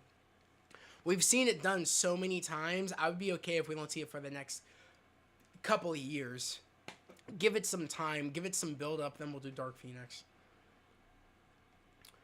Because they made back-to-back stinkers with the Dark Phoenix stuff. So, like, can we give it a minute? Like, can we, like, wait a bit? And then can we get it done right? Like, you know what I mean? Even though I love the space stuff that they did in the Dark Phoenix movie, I just prefer them giving it some time before they reach that story again. There was a set video from Punisher Special where they threw a rag doll down off of a real building while Frank Castle watches, but people think that it's actually a real person. Could you imagine, bro? I'm gonna assume it was a ragdoll. If not a ragdoll, they got a big ass net down below, and it's a stuntman. I don't know. You said I think Doom is going to pull Wanda where to take Franklin's powers to make his utopia. Not a bad theory. Not a bad theory at all. Or manipulates Franklin to give him that utopia that he wants. Because Franklin seemed not to be scared, but to be curious of Doom in front of him. He wasn't scared. So I have a feeling... I have a real feeling that Doom is going to be such a master manipulator, and he's going to be able to get a lot of people to do the things he wants them to do. Mainly because of his face, I'm telling you. I'm excited. I'm really excited. And again, these are just theories that I got. Nothing set in stone. That's the thing I love, is just talking a whole bunch of theories. I know a lot of people like say, oh, like, 'cause there are some people out there that, like, when they say their theories are gonna happen, they think they're like, oh, it's gonna happen. I don't know if it's gonna happen, but like the theories I'm spitting out there, I'm just spitting, you know, like some just spitting out some kind of theories I got going on. Nothing is like a for sure. And that's the fun thing I love about doing this, is just we're kind of just talking and talking about what would be cool and where we think things are going. The only adaptation that did the Phoenix Saga justice was the 90s animated X-Men series.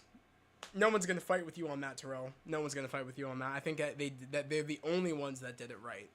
Because also, you have to remember that they had, like, history built up with the show before they got to that storyline. It wasn't just like, oh, one movie, second movie, oh, Phoenix. Like, there was, like, multiple episodes before that like, storyline. So, like, you know what I mean? There was history there. You saw it with the characters, like, you know what I mean? Like, they gotta wait a while, at least about, like, I would say, maybe, like, 5 movies before they kind of hit that storyline. Maybe.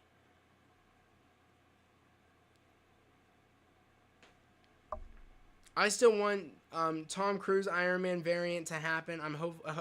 And hopefully Secret Wars. I agree. I wouldn't be mad if they did a superior Iron Man and it's Tom Cruise. I remember the theories when people thought the Captain Marvel shot in the Multiverse of Madness trailer was Tom Cruise. I'm not gonna lie, I'm sad to say it, but I thought that was superior Iron Man. I was one of the few that thought that, because it was such a quick image of someone flying up and it looked like the superior Iron Man suit. And I remember there was mad theories that Tom Cruise was going to be superior Iron Man in Multiverse of Madness. It just never happened. Let Jean be Jean. Also, yeah, exactly, Lawrence. Let Jean be Jean. Let Jean, like, can we have Jean for a while and then we can go to the Phoenix Saga? I want her to be Jean for a while before that happens. Tom Cruise doesn't do comic book movies though. I think they could get him. I think they could sway him. I think they could. Money. I think they could do it. They let him do some. Could you imagine if they did get him, the stunts he would do?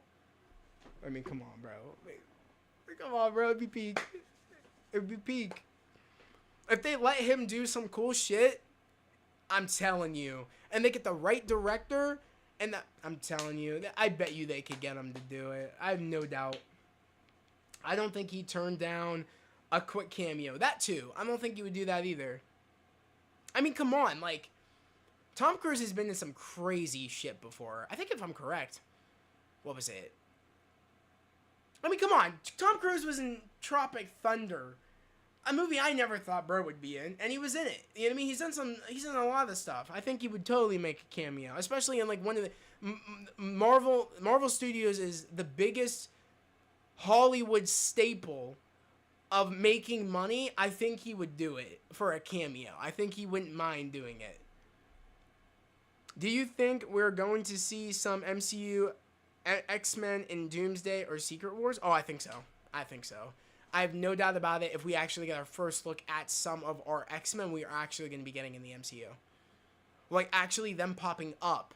Maybe even from a different universe, and then they get brought into our universe when the worlds collide. I would not be surprised.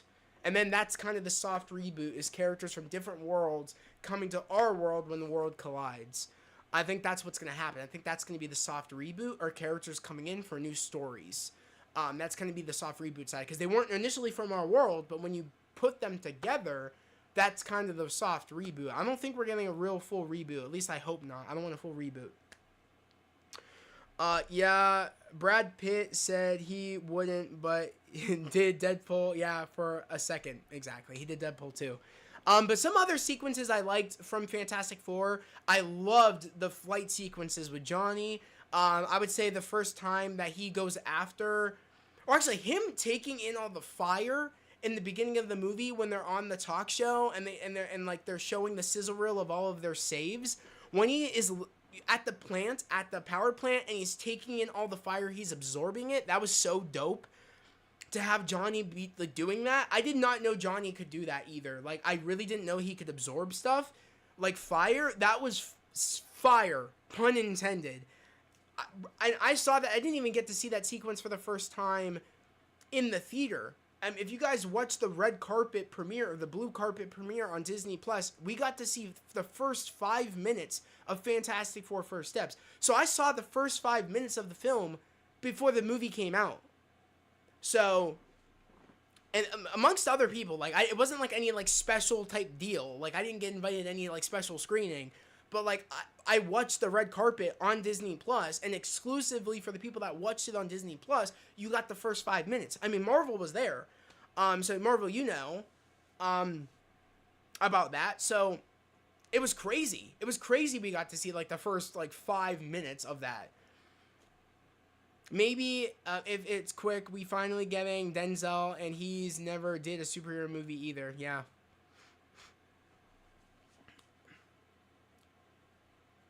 But yeah, seeing Johnny absorb the fire at the power plant was fire. Another thing, when Silver Surfer first comes down, and Reed, like, I think Reed says Johnny, and he's like on it, and he flies off the terrace, and he's kind of like the balcony, and I love it's from his POV where we're seeing him flying. You can hear like I just want to say the sound department for Johnny's flames, oh my god, it's like a drug. I kid you not. It just sounds so awesome, the sound design of his flames, because the lens flare, I also want to say Matt Shackman putting in the lens flare and just the reflection of the flames going against the lens, it just, and you could just see the kind of like what's the word, the ash going on the camera a bit. You could just see, I love it. Like, I don't know if a lot of people notice that, but like in that sequence when he says on it, jumps off the balcony and flies up towards Silver Surfer, was so much aura. It was so much aura having Johnny go like this and then pausing in place, looking at Silver Surfer. And then the moment when Silver Surfer, after she says like, hold your loved ones close and say the things you're afraid to say, and then she leaves, phases through the helicopter, and Johnny flies after her. It's the sound. It's the sound that I love so much. And I'm gonna say this right now. No one does sound better than Marvel Studios. I shit you not. No one does sound better. The sounds in Marvel, whether it's Thor's hammer getting thrown, and you hear the woo, or Cap's shield when you hear the ding, ding, ding, ding, and you hear the boom, and you hear the repulsor blast, anything, Icarus's beams. Marvel Studios has the best sound department of all time. I will say that with my chest out. I've never heard anything, and they just keep doing it. They keep doing it. This is the thing. I always wanted to be in the room, just like, even like when it comes to the scores. Marvel scores are the best scores of all time. I say that again with my chest out. Marvel has the best scores of all time. I would love to be in the room with like Michael Giacchino, Alan Silvestri, and ask them, how do you guys cook? How do you guys do it? How do you watch a sequence and you think, let me put a banger on, like Cap's Promise. Let me put that on. Or let me put a banger on and let me do the I think it's called the Causeway, the highway sequence in Winter Soldier, when it's like Winter Soldier gets the jump on Black Widow, Sam, and Steve, and then the fight in the street, cooking. It's like, how do you do that? It's like, I love it. It's just, I want to be in that room. If I was in that room would probably be on fire for how much they're cooking. I shit you not. Even in the VFX department, when it comes to the sound design and everything, they're cooking. So when I hear bro's flames, when he's going, and I'm like literally this. That's one of the reasons why I want to go again, is the aura that Johnny Storm has in this film is an aura that even Chris Evans did not have as Johnny Storm. I can't describe it. It was the way Johnny was walking too. He just had an aura to it. And that's all the Joseph Quinn. It's the way bro moves. He moves different. It's just aura. Johnny Storm had aura, and he didn't even, like, it didn't take much to be like, bro, you have aura. Like, you just have it. I just love it. And also, I just gotta say, the clothing department too. I love the clothing department for this movie because I love the outfits like Johnny was wearing in the film, especially like the jean jacket, white. I think it was like white jeans or white. I don't know, white khakis. The black shoes, a fit. That was a fit in itself, and I love it. I would totally get like fits like that and wear that. Like, it's just he was moving with aura. I just love it. Johnny was the standout, and I knew it going into the film. I was so excited for Joseph Quinn. I'm like, guys, you guys, when people are like, oh, I don't know if Joseph is the right casting. Perfect casting. Perfect. Bro, was perfect casting. I was like, the moment I saw him move it in the first 5 minutes, I was like, that's Johnny. The moment he grabbed the kid out of the way and like he was half flamed on and dropped the kid and said, have a nice day, and he like flew, I was like, that's Johnny Storm. I'm like, that's Johnny Storm. I just want to tell Joseph Quinn, You killed it. I don't care if there F the naysayers, bro. You're Johnny Storm. You're my Johnny Storm. He is my Johnny Storm. I fucking love what he did. And just with the rest of the cast, this is my Fantastic Four, and I can't stop saying it, but this is my definitive Fantastic Four. They nailed it. Matt Shakman nailed it. There is no. I'm gonna say it now. There's no other Fantastic Four. I don't even. There's no other movies. This is it. This is it. When people mention Fantastic Four, this is the only thing I'm going to think about. Love it. I love this movie. People tend to forget, people tend to forget that the way Secret Wars was in the comics is literally similar to DC's Crisis on Infinite Earths. Yeah. My sister says that because she doesn't read the comics, but she saw Crisis on Infinite Earths because we watched the CW stuff. We watched it.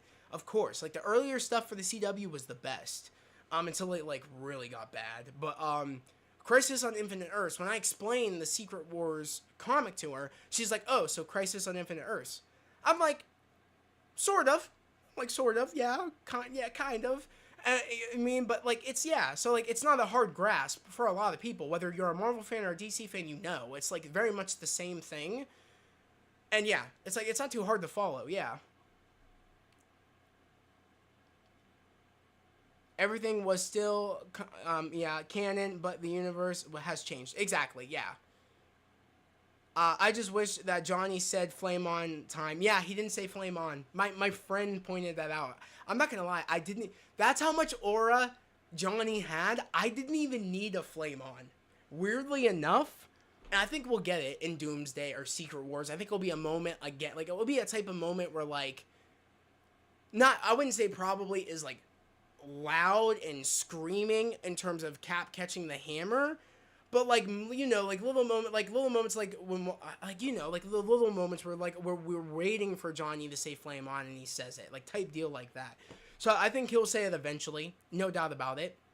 Same as how Ben said it's clobbering time. I think he's gonna say it's clobbering time probably every minute he's about to like punch someone now. It's clobbering time, and I love that. Even when he screamed, "It's clobbering time!" I loved it. I thought it was funny.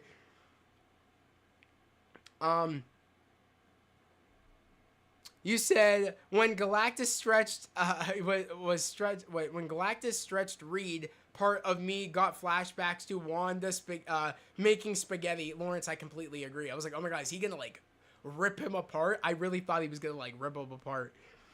Roby, you said, is it a hot take to say that this movie is the most beautiful Marvel movie visually wise? Hell no. I think the most beautiful Marvel movies, Eternals and Fantastic Four. I think that.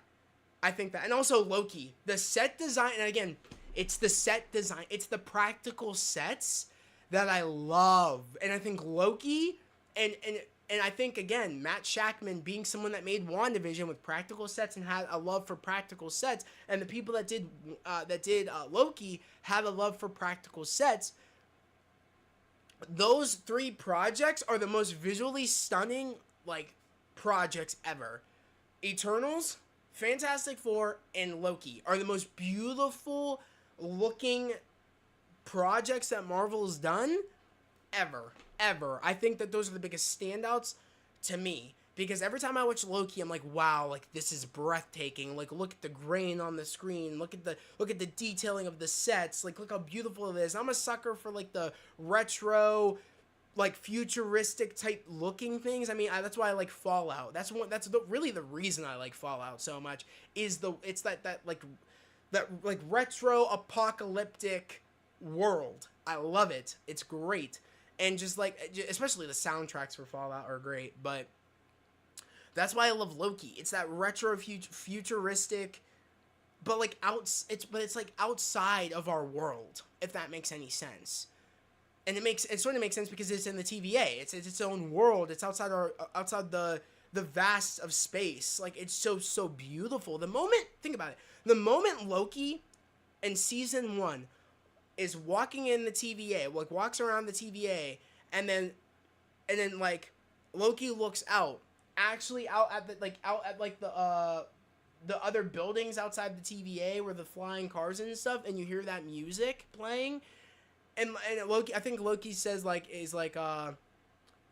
forget what he says. It's like after he sees the Infinity Stones, I think, in the case, or maybe it's before. I think it's after he sees the Infinity Stones in the place, in the desk drawer, and then Casey said, "Oh, we use them as like paperweights around here," and then Loki literally looks out to the TVA and is like, "Is this actually the greatest thing like ever?" I think that's the same sequence, but it's that sequence where he looks out at everything. I was like, "Look how beautiful that looks."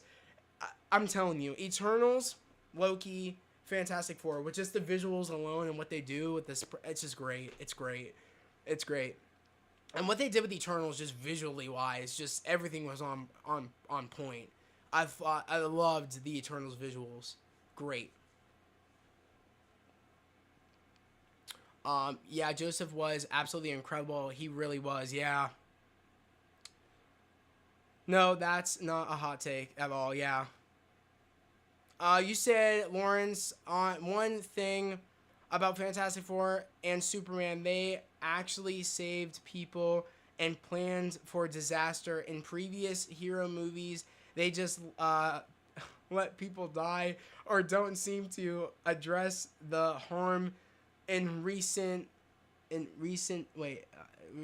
address the harm to the innocent bystanders.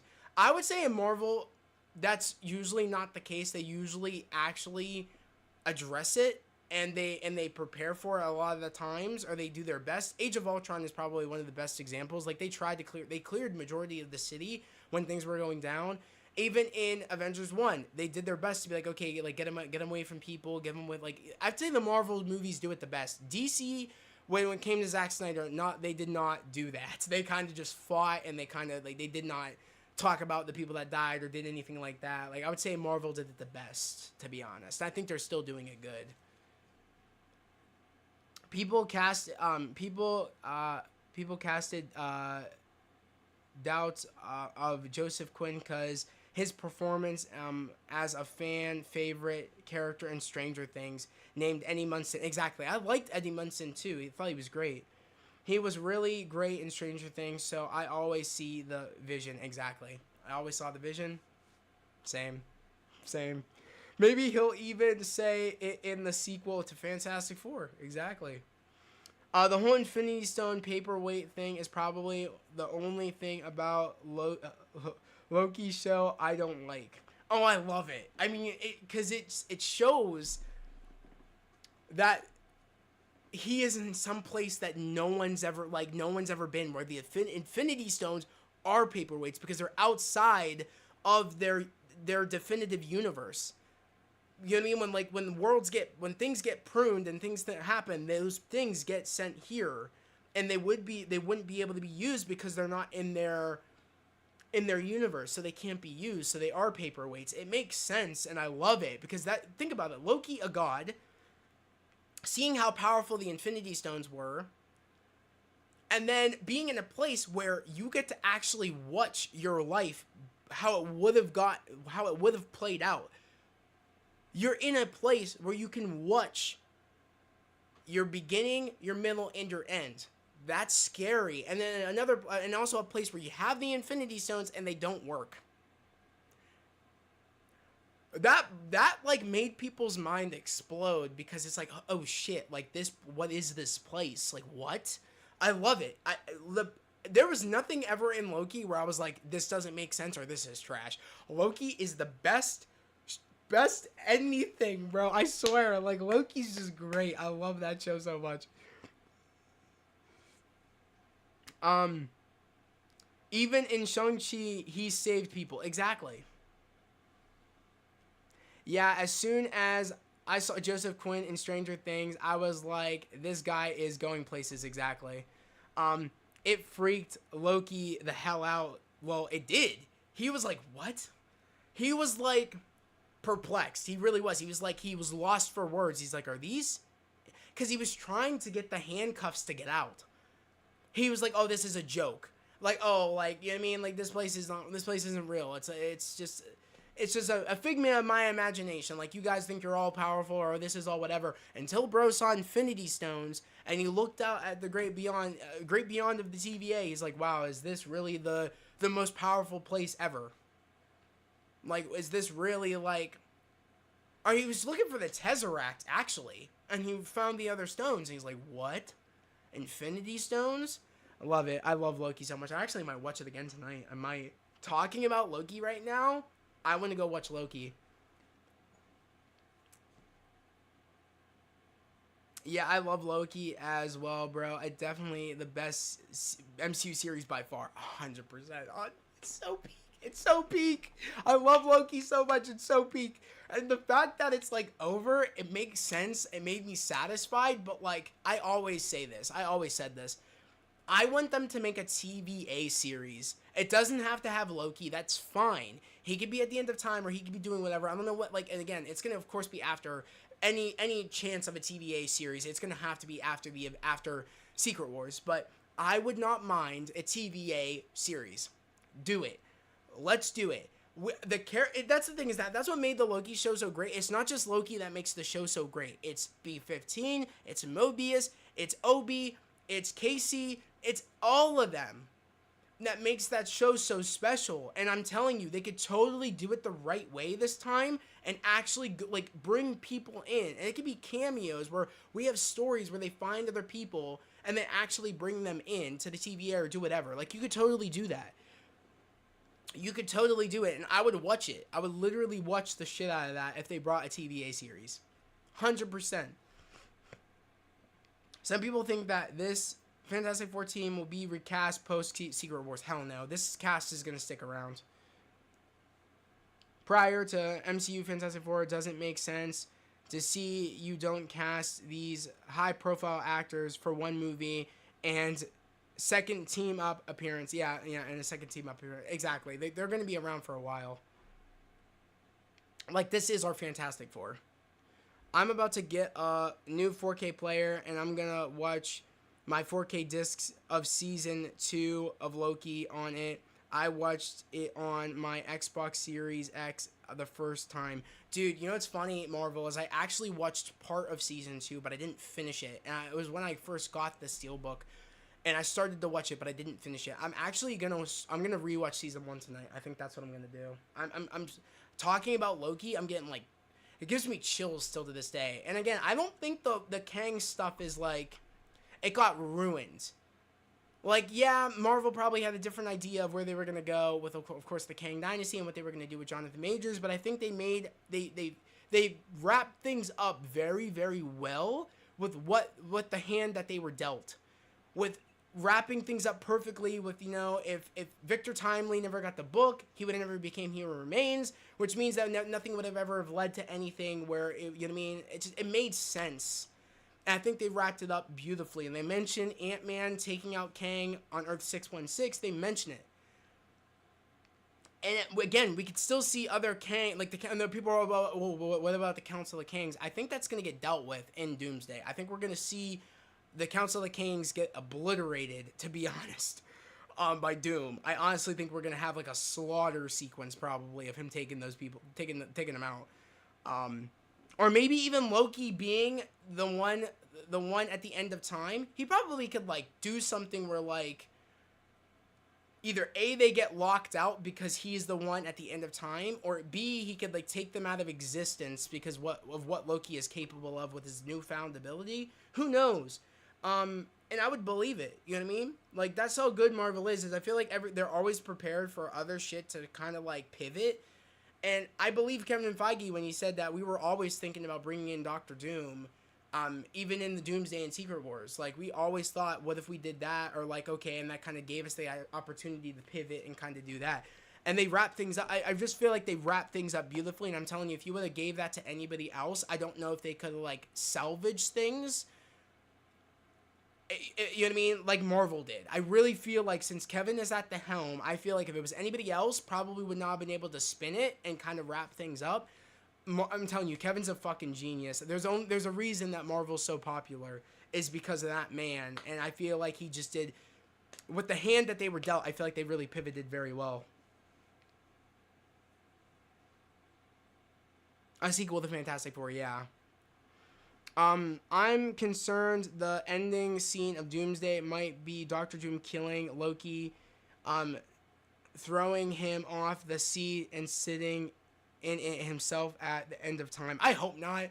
I really hope not, because I need Loki and Thor to reunite. I need it. I can't have them just kill Loki off without them reuniting. I can't have that. So, as long as they reunite, they have a moment, and if they want to get bro, then if Doom wants to get bro, then maybe. But he's not. Loki ain't going out without a fight. I'll tell you that right now.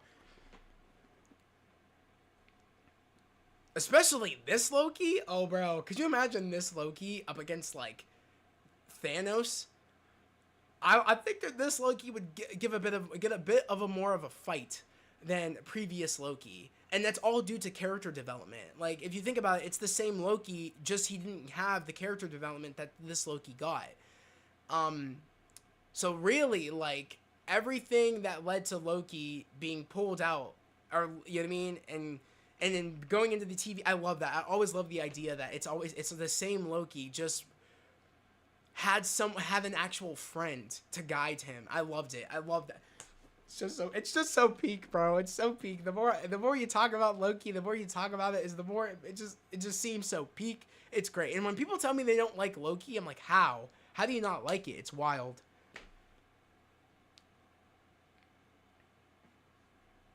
Hot take. This Loki is better than the one Thanos killed in Infinity War. Not a hot take, bro. Not a hot take. I completely agree, Marvel. I completely agree. I love this Loki so much. So much. The character development, everything. Everything. And I love Loki prior, and it's all due to Tom Hiddleston. Like, bro's goated. Like, he knows that character in and out, and he knows what that character would do, and I love that. And it's even for all the other actors out there. Chris Evans, RDJ, Chris Hemsworth, everybody. The casting for Marvel is great because these actors actually know these characters, know what they would do. They care about the characters, they care about the fans, and it's great. That's why Marvel works. But I don't know. I'm trying to think of some other things. I love Silver Surfer. I love, like I said, Julia Gardner did really great at Silver Surfer. I love the moments when she was on the surfboard, surfing on the black hole, chasing the Fantastic Four ship. Everything, just the visuals on her. Also, I just want to give a shout out to the VFX department. When she first showed up and we saw behind her head, and me and my sister were talking about it, she looked so real. Silver Surfer, when we saw just the back of her head and it turned around to her face, and when she says Galactus, she looks so real. Like, it's insane. And even when she's close up to Johnny, the VFX department, they let Marvel Studios let that VFX department thrive. I'm telling you, they must have let them just, I'm just hoping that it looks like they let them just cook. Let them take their time, cook, not rush anything. And I do feel like this is that new, we're getting back to like the new thing where like things aren't getting a little bit rushed. Things are no longer, people are like interfering with Kevin Feige. He's letting people do their work, do their job, take their time, and we're getting very, very good, a lot of great VFX shots and stuff like that. Like the VFX in this movie just looked really, really great. The score, and the sounds, of course, by Michael Giacchino. The score, I mean, is so iconic. The Fantastic Four theme. At this point, this theme makes the other 2000s theme like just like I don't know, just it puts that one to shame. Like this theme is just so iconic already. I love the orchestra of the Fantastic Four. I love the orchestra. It's just so great, that element, and it feels very retro 60s. It feels very like that. It feels very like 60s, like retro meets the Jetsons, like futuristic stuff. It just feels that way. It also feels like very hopeful, and I love it. It's just so great. I love the theme, and just the theme, especially when they find out when Galactus, like when they showed up to the signal, the heat signal of where Silver Surfer was, and then they find out like Galactus is there, and we see the ship go through the planet, and it's that music where they see the planet on the corner of their eye, and they're like, the planet's gone, and then like you hear like the music in the background, that music in that particular sequence where like Johnny's like, the planet's gone, and all you hear is like like you just, it's the sci-fi music I loved. In that particular sequence, in that whole chase, the sci-fi music just killed. It was phenomenal. So I just want to say, yeah, like Michael Giacchino with the score, you really felt the sci-fi, superhero, retro, futuristic type vibes, and I loved it. I loved it so much.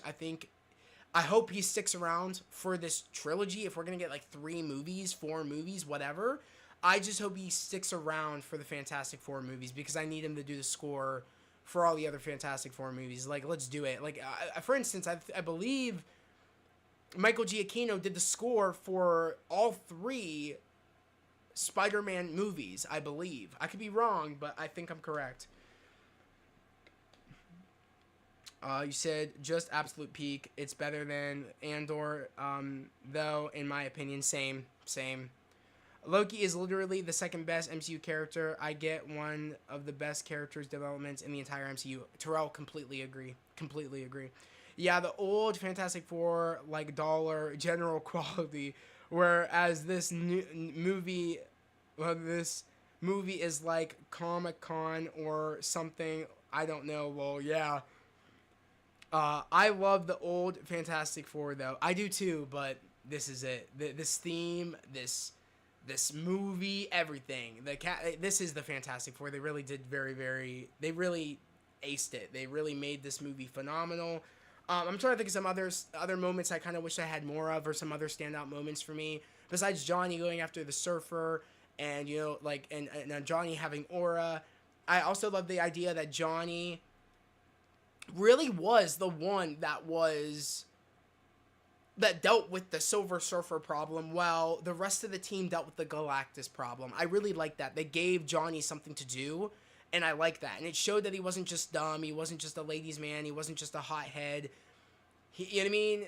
I loved it. But at the same time, he is a ladies' man, but he's not a ladies' man. I wouldn't say he is a hothead. But also he can be impatient sometimes, which I love. You know what I mean? It's they kind of filled that in, instead of him being the hotheads, him just being a little bit impatient. And also him just being smart, and him showing people, like, I'm not just only love women and I love space. I am smart too. Like, again, I love space. I've been to space. I know what I can do up there, and I also know that I can also figure this out because I see a pattern here. I loved that. I just love how they gave Johnny something to do, and he actually had smarts. I loved that. Other than that, though, Galactus is great. I forget what's the actor's name that plays Galactus. It's like, I forget what it is. But the actor that played Galactus, killer job. Did a killer job. I think also Matt Shakman giving him a practical suit was dope for some of the sequences. I thought that was really, really great. And also just his voice, the way he was able to like get that Galactus voice down, it was perfect. The voice was perfect. And I think I think his name is Ralph Ginnison or something, or Ralph Ineson. Is that his name? Correct me if I'm wrong. But he just killed it. He killed it as Galactus. He just killed it. I still need to watch Fantastic Four Stick. I'm going to watch it soon. I'm not missing much, but I want to hear your opinion on it. Bro, can you believe we are at 1 year anniversary date since the masterpiece of Deadpool and Wolverine? That's insane. Also, do you know it's like a thing now they hate Deadpool and Wolverine? I've noticed that where people are all like, oh, it was never good. I was like, what? I was like, what do you mean it was never good? Or they're like, oh, it was all fan service. It's not good. When is fan service bad? Like, I swear it's like a trend to like be, I don't know.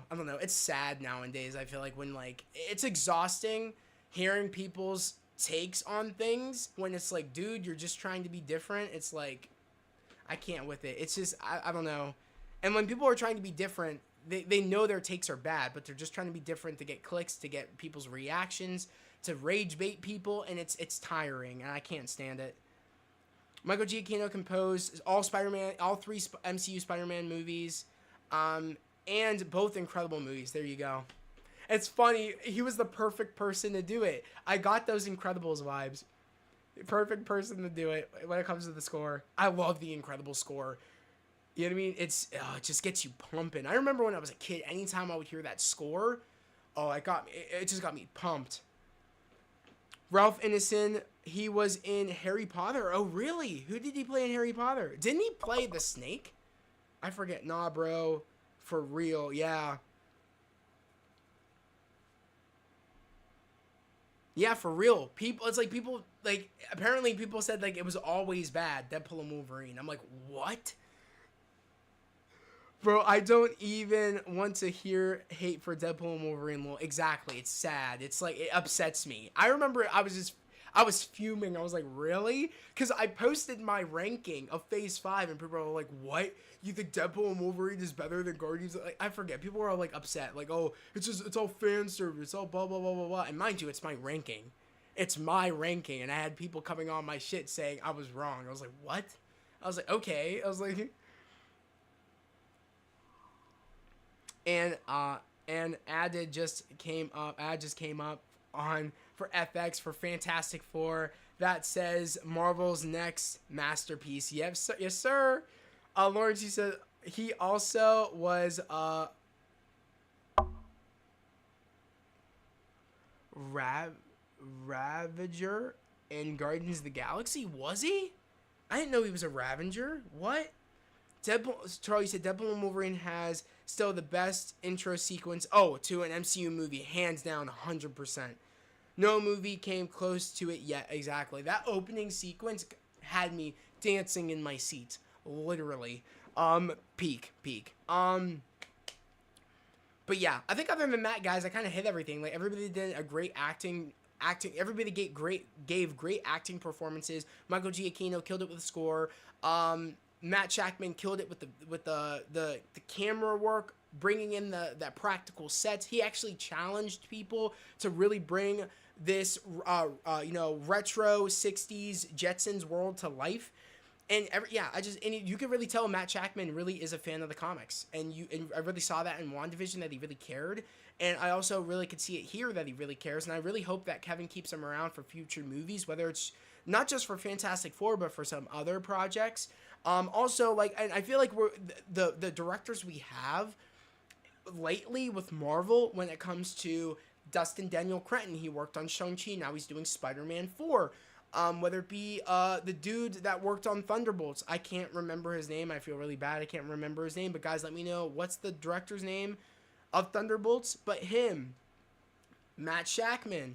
I feel like just as of late, Russo brothers. I mean, come on. The Russo brothers are gonna show us they haven't lost it when it comes to Marvel stuff. I mean, mind you, they've done a couple of bad movies outside of Marvel. This is true. But I'm telling you, they're going to show us they have not missed a step. And from what I'm seeing for these post-credits, they haven't missed shit, dude. I feel like they're cooking something crazy up. WandaVision was like his sandbox for Fantastic Four. Lawrence, you said it best right there. He played Amy Cruz Crow of Death enter in Harry Potter. Oh, okay. Death Eater in Harry Potter. Oh shit, I didn't know he played a Death Eater in Harry Potter. That's fire though. I didn't know that. Have we ever seen his face? Jake Schreier. Yes, Charles, thank you. Jake Schreier. We have such a strong... Guys, these movies are in the 90s on Rotten Tomatoes. Between Matt Shakman and Jake Schreier, we're in great hands. If Marvel wants to keep using these dudes to kind of give us movies going forward, I have all the faith in the world.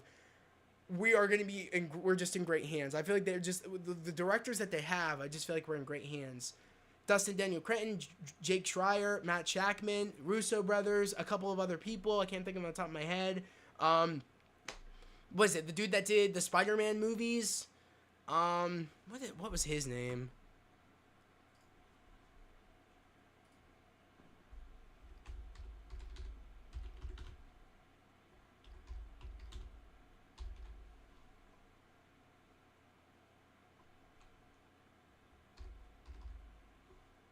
Probably spelled that wrong, but that's okay.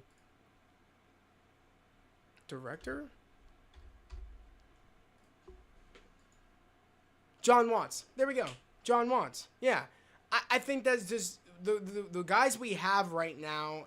I have faith that we're in great hands, especially Dustin Daniel Cretton now kind of taking over. And I don't know if he's going to do the next 3 Spider-Man movies, but if this one is a hit like I think it will be, we're in great hands. On top of him doing Shang-Chi. Matt would do X-Men, would do an X-Men movie too. Yeah, I heard he would do it. Drake Schreier directed Thunderbolts, yes. Would you say this is the latest we've gone with stream 11 p.m. or has it been later before? Oh, it's been later before. We've gone, and I think especially with the watch parties, we've gone until 12 or 1 before. We've done later ones than this, which I'm going to be ending in like a minute here. John Watts was originally on Fantastic Four. I know, Lawrence. It's insane to think that. It's insane. I really do feel like they went with a better option. Not to say I don't like what John Watts did with Spider-Man, the Spider-Man movies, but I just feel like it was perfect getting Matt Shakman, especially off of WandaVision. Just with the practical, just with the fact that he loves the early sitcom shows like I Love Lucy, Dick Van Dyke, and stuff like that. I just feel like he just has an appreciation for those older like shows and projects where I feel like he was just the perfect person to bring this Fantastic Four and this world to life. So. Oh, wait, yeah, that's true. I forgot about the watch parties. Yeah. But yeah, guys, I think that pretty much hit everything, though. I just love this movie. It is a great start to Phase 6. And I just feel like we're on a good path, a great path for Phase 6 when it comes to the movies. Especially not even just to count out, like, the shows. I mean, we got Wonder Man coming up. We got Eyes of Wakanda, Wonder Man. We got, Daredevil Born Again Season 2. And I know they're cooking over there. We have the next movie we have is Spider-Man Brand New Day, and then we have Doomsday. Isn't that insane? We have Spider-Man Brand New Day, and then we have Doomsday, and then Secret Wars. Talk about like some of the coolest, biggest movies ever, and we don't have that long to wait either, which I really like too. Is that we don't have that long of a wait. So, and I know they're cooking something crazy over at Marvel Studios, and I have faith, guys. Keep the faith that that the Russo brothers are gonna cook. I feel like if you guys if you are satisfied with these 2 post-credit scenes, knowing that they are the ones directing them, I have a feeling you guys probably already have the faith that they're gonna do great with these next 2 big movies. especially coming off of like two of the biggest Marvel movies that they did with Infinity War and Endgame. And I feel like they still can cook. I have no doubt that they can still cook, and I'm seeing it. So I have faith that they're gonna these next 2-3 movies are just gonna be insane. Especially Spider-Man. The fact that we're getting a street level Spider-Man movie is insane. It's insane to me. Somebody pinch me. It still feels surreal. We're gonna get a street level Spider-Man movie with some added multiverse elements in it, and I'm down with that. I think it's cool. You said, yeah, this movie was awesome. It was just awesome. Wonder Man is going to be a sleeper hit. Have you seen the sneak peek footage of his powers? I did. I think it was like the sizzle reel. Like, it was like a new sizzle reel of it. I did see it. Unless it was new and they just released it. Maybe I haven't. But I think I did see it in the sizzle reel, like him using his powers. I'm excited. I think Wonder Man is going to be really, really unique. I think just as like unique as like Moon Knight was, where people were all like, "Oh, well, this is very different. Like, what is this?" But I think it's gonna be even more unique. About like, okay, like what the hell's going on here with this dude? So I'm excited. I like the concept of Wonder Man, and I'm just excited, especially Yahya Abdul-Mateen. I think that's his name. The dude that's playing Wonder Man. He was actually on the red carpet for Fantastic Four First Steps, actually in character as Wonder Man, which I really, really liked. So I think it's gonna surprise a lot of people. But guys, like I said, that was my spoiler discussion for Fantastic Four First Steps. I just want to say thank you for everybody being patient with me today. Waiting for me to go live. To do this live spoiler talk for Fantastic Four First Steps. We're gonna do these for future movies. For the future upcoming Marvel movies like Spider-Man Brand New Day, Avengers Doomsday, Avengers Secret Wars. We're going to have these spoiler talks.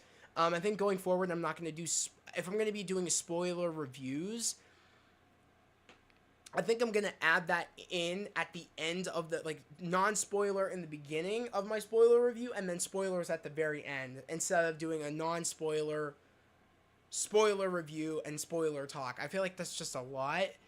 For this movie, I was happy to do it because I just really loved this movie. But I feel like it's easier for myself to do that going forward. Spoilers at the very end, non-spoiler at the front. What I did with Joker, Folie à Deux, which I hate that I just acknowledged that movie. I really don't want to, but it was the closest like thing I could say where like it fits to what I'm saying about putting non-spoiler and spoiler in the back in one video. That was the only thing I can compare it to. But I think I'm going to do that going forward. But I like these spoiler talks. I like talking to you guys. We're going to try to do them a little bit earlier. I'm going to try to do them at like 8 at the latest, 7 at the latest. It just so happened that this day was just bad shit. It was so crazy today. I ate dinner late tonight. I wanted to try to fit in a Fortnite stream over on my gaming channel. It didn't really go very great. Because it was my first time back on Fortnite in forever. I got a couple of kills, but I didn't win any games. And I also didn't have my PlayStation set up with the capture card here at the studio. I feel like it'll feel better having it all set up with the capture card instead of just doing it streaming straight from the PlayStation. Just the quality wise, I think with sound and everything will be better. So going forward, I'm going to try to stream Fortnite with the new Fantastic Four skins sometime next week. I'm going to try to when my brother doesn't have work and he has the time to help me set up the capture card to do that stream next week. Of course, this upcoming week. Chill Stream is also happening this Friday, so stay tuned. Chill Streams always start at 8 p.m. EST. We're going to be probably talking about maybe a little bit more about Fantastic Four, especially if I go see the movie in 3D next week before Friday. Along with some other things, maybe we'll watch some stop motion. Marvel Legend videos. And then maybe we'll also watch some Marvel Legends unboxings and stuff like that. And maybe some new stuff is going to come out of San Diego Comic-Con we can talk about. So yeah, Chill Stream, 8 p.m. EST this Friday. And also, if you guys haven't done so, go check out my latest videos up on my channel. And if you are new, subscribe to the channel, put on the notifications, and like this video if you stuck all the way through this stream archive. I really, really appreciate it. And I want to hear your guys' opinions. Even if you're watching the archive, what are your spoiler thoughts of Fantastic Four First Steps? Let me know all your thoughts. I'm curious to know. But yeah, guys, these are the latest 2 videos. do so. If you guys haven't watched my Fantastic Four First Steps non-spoiler review slash vlog, go do so and go watch it. I had a fun time making that video with Troy. We had some cool vlog elements in it. Of us, going to the movie and going to see the movie and giving our out of the theater non-spoiler. And then of course today I just dropped our spoiler discussion, our spoiler review, our out of the theater spoiler review after we were done seeing it in IMAX. So watch that video if you guys have the time. It'd be very much appreciated if we could get likes on those videos. Because that is the goal, to get likes on these videos, so that way more people find these reviews and more people come subscribe to the channel. Guys, we are almost at 1,300. We are so close. Right now, I want to say we're at 1,000. I think like 285. I want to say we're really close to hitting 1,300. So it'd be much appreciated if you guys have friends, family, send them this way to the channel. Get them to subscribe, help me get to my goal of hitting 1,300. But yeah, guys, that was the non-spoiler for the spoiler talk for Fantastic Four First Steps. As always, I hope everybody has a great day, a safe day, and I'll see you guys next time. Peace.